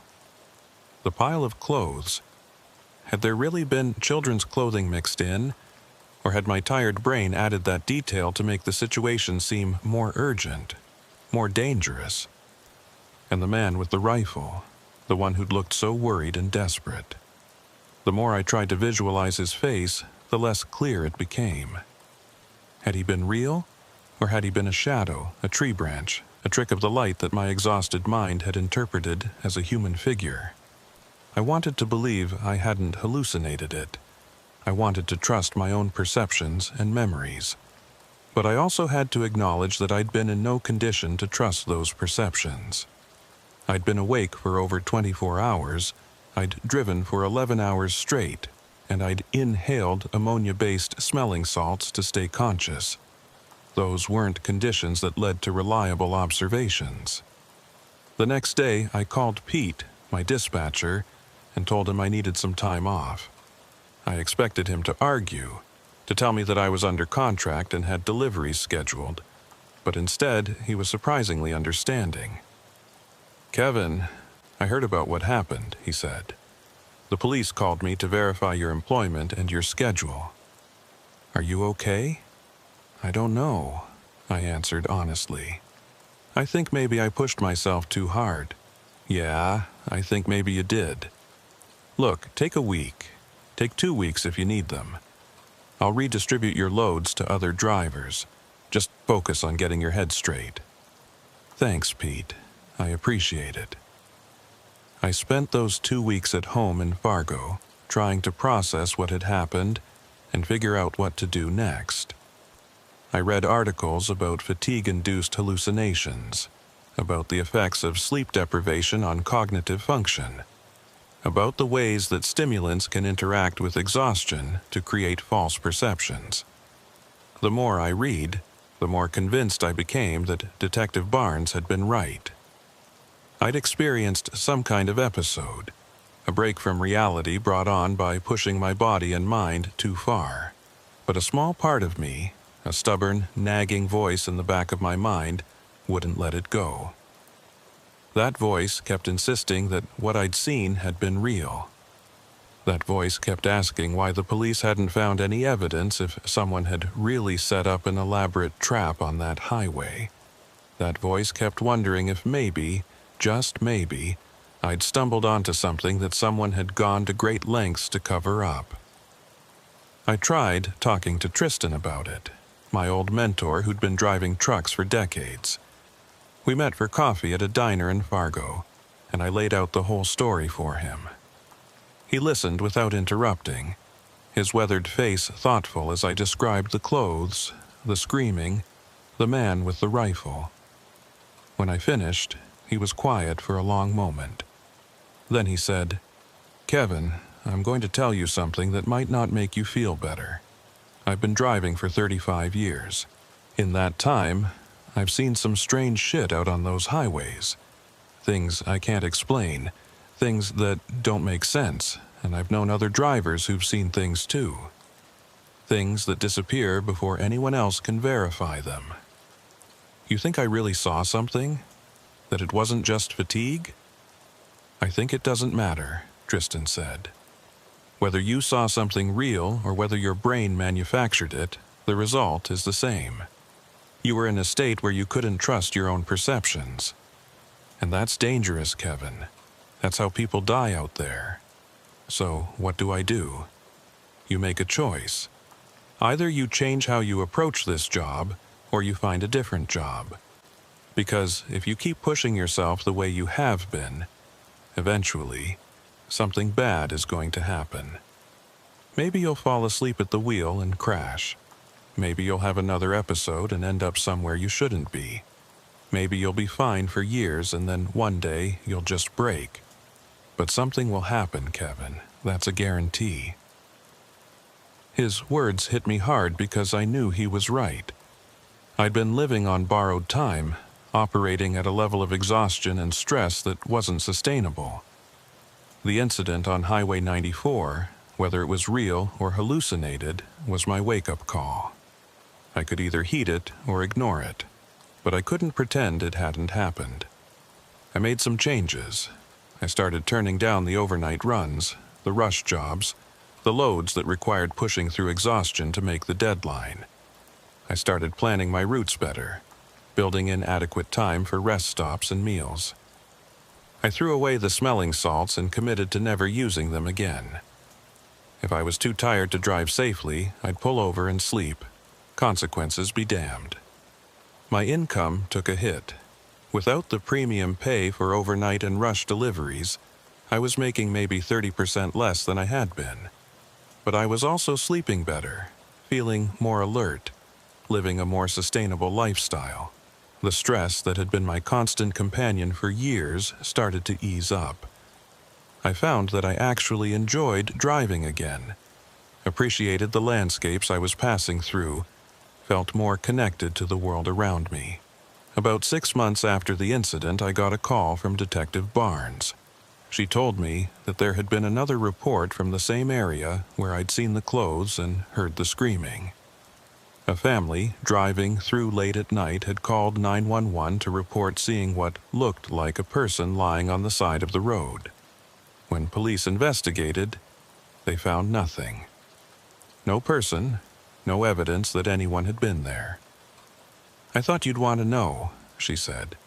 "It doesn't prove anything one way or another. Could be another case of fatigued drivers seeing things that aren't there. Could be something else. But I wanted you to know you weren't alone in experiencing something strange on that stretch of highway." After we hung up, I sat with that information for a while. Another report from the same area, another sighting that couldn't be verified. It could mean I wasn't crazy, that there really was something happening on that highway. Or it could mean that particular stretch of road, with its isolation and darkness and long straight sections that lulled drivers into a kind of hypnotic state, was particularly conducive to fatigue-induced hallucinations. I realized it didn't matter which explanation was true. What mattered was that I'd learned my lesson. I'd learned the limits of my own endurance and the importance of respecting those limits. I'd learned that the money and the pride and the reputation weren't worth risking my life or my sanity. 4 years have passed since that night. 4 years of driving more carefully, resting more regularly, living a more balanced life. I'm still a trucker, still hauling freight across the country, but I'm a different kind of trucker than I was before. I'm the guy who actually follows the regulations about rest periods. I'm the guy who'll turn down a load if the schedule is unrealistic. I'm the guy who pulls over when he's tired instead of pushing through. Some of the younger drivers, the ones who still think they're invincible, they look at me like I'm getting soft. They take the loads I turn down. They drive the hours I won't drive. They pride themselves on their willingness to push harder than anyone else. I see myself in them, see the same stubborn pride and misplaced priorities that defined my earlier career.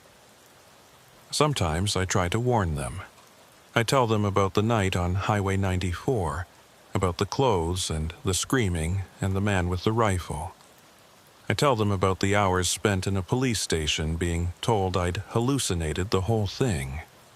I tell them about the doubt that still lingers, the uncertainty about what's real and what's manufactured by an exhausted mind.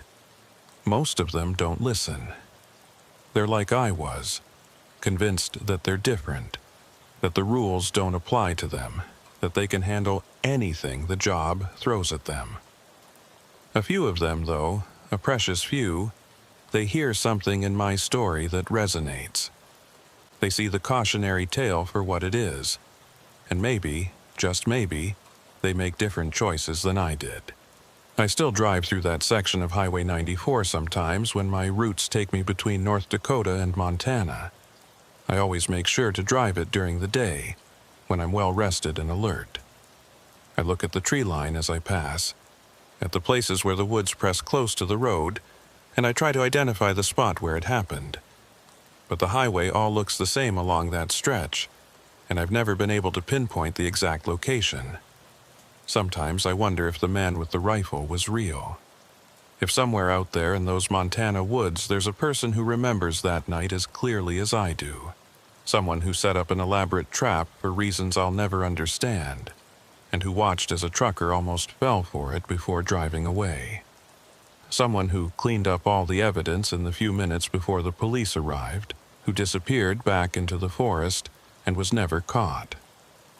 Other times, I'm convinced Detective Barnes was right, that I experienced a fatigue-induced hallucination brought on by exhaustion and chemicals, that the clothes and the screaming and the man were all products of my own failing mind, shadows and sounds interpreted as something more concrete than they actually were.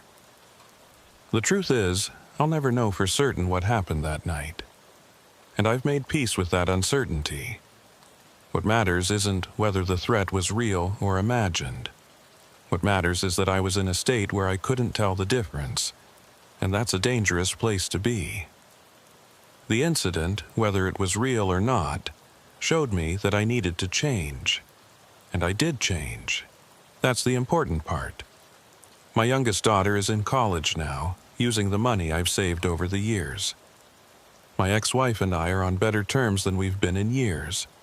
I'm in better physical shape, sleeping better, feeling more like myself than I have in decades. These are all good things, positive changes that came from a negative experience. I still tell the story sometimes, at truck stops and rest areas, to other drivers who'll listen. I tell it as a cautionary tale, a warning about the dangers of pushing yourself too hard. I tell them about the clothes scattered on the highway, the recorded screaming from the woods, the man with the rifle who might or might not have been real. And I tell them about the lesson I learned, that no load is worth your life, no deadline is worth your sanity, no amount of money is worth losing your grip on reality. Some people think I'm exaggerating, making up details to make the story more dramatic. Some think I'm completely crazy, that the whole thing was obviously a hallucination and I should just admit it. But a few, the ones who've been out there on those lonely highways late at night, the ones who felt their own grip on reality start to slip when they've been driving too long. They understand. They know that whether the threat was real or imagined, it was real to me in that moment. And that's what matters. The highway stretches out before me, just like it does every day. Somewhere behind me is the past, the mistakes, the lessons learned the hard way. Somewhere ahead is the future, uncertain, but navigable. And here I am in the present, older and wiser and more careful, still driving but driving differently, still working but with better boundaries, still living but with greater awareness of my own limitations. I don't have all the answers. I don't know what happened that night on Highway 94. Was it a real threat or a hallucination? Was there a man with a rifle, or just shadows and exhaustion? I'll probably never know, but I know I survived it. I know I learned from it, and I know I'm a better driver, a better person, because of it. That has to be enough. And for me, 4 years later, it finally is.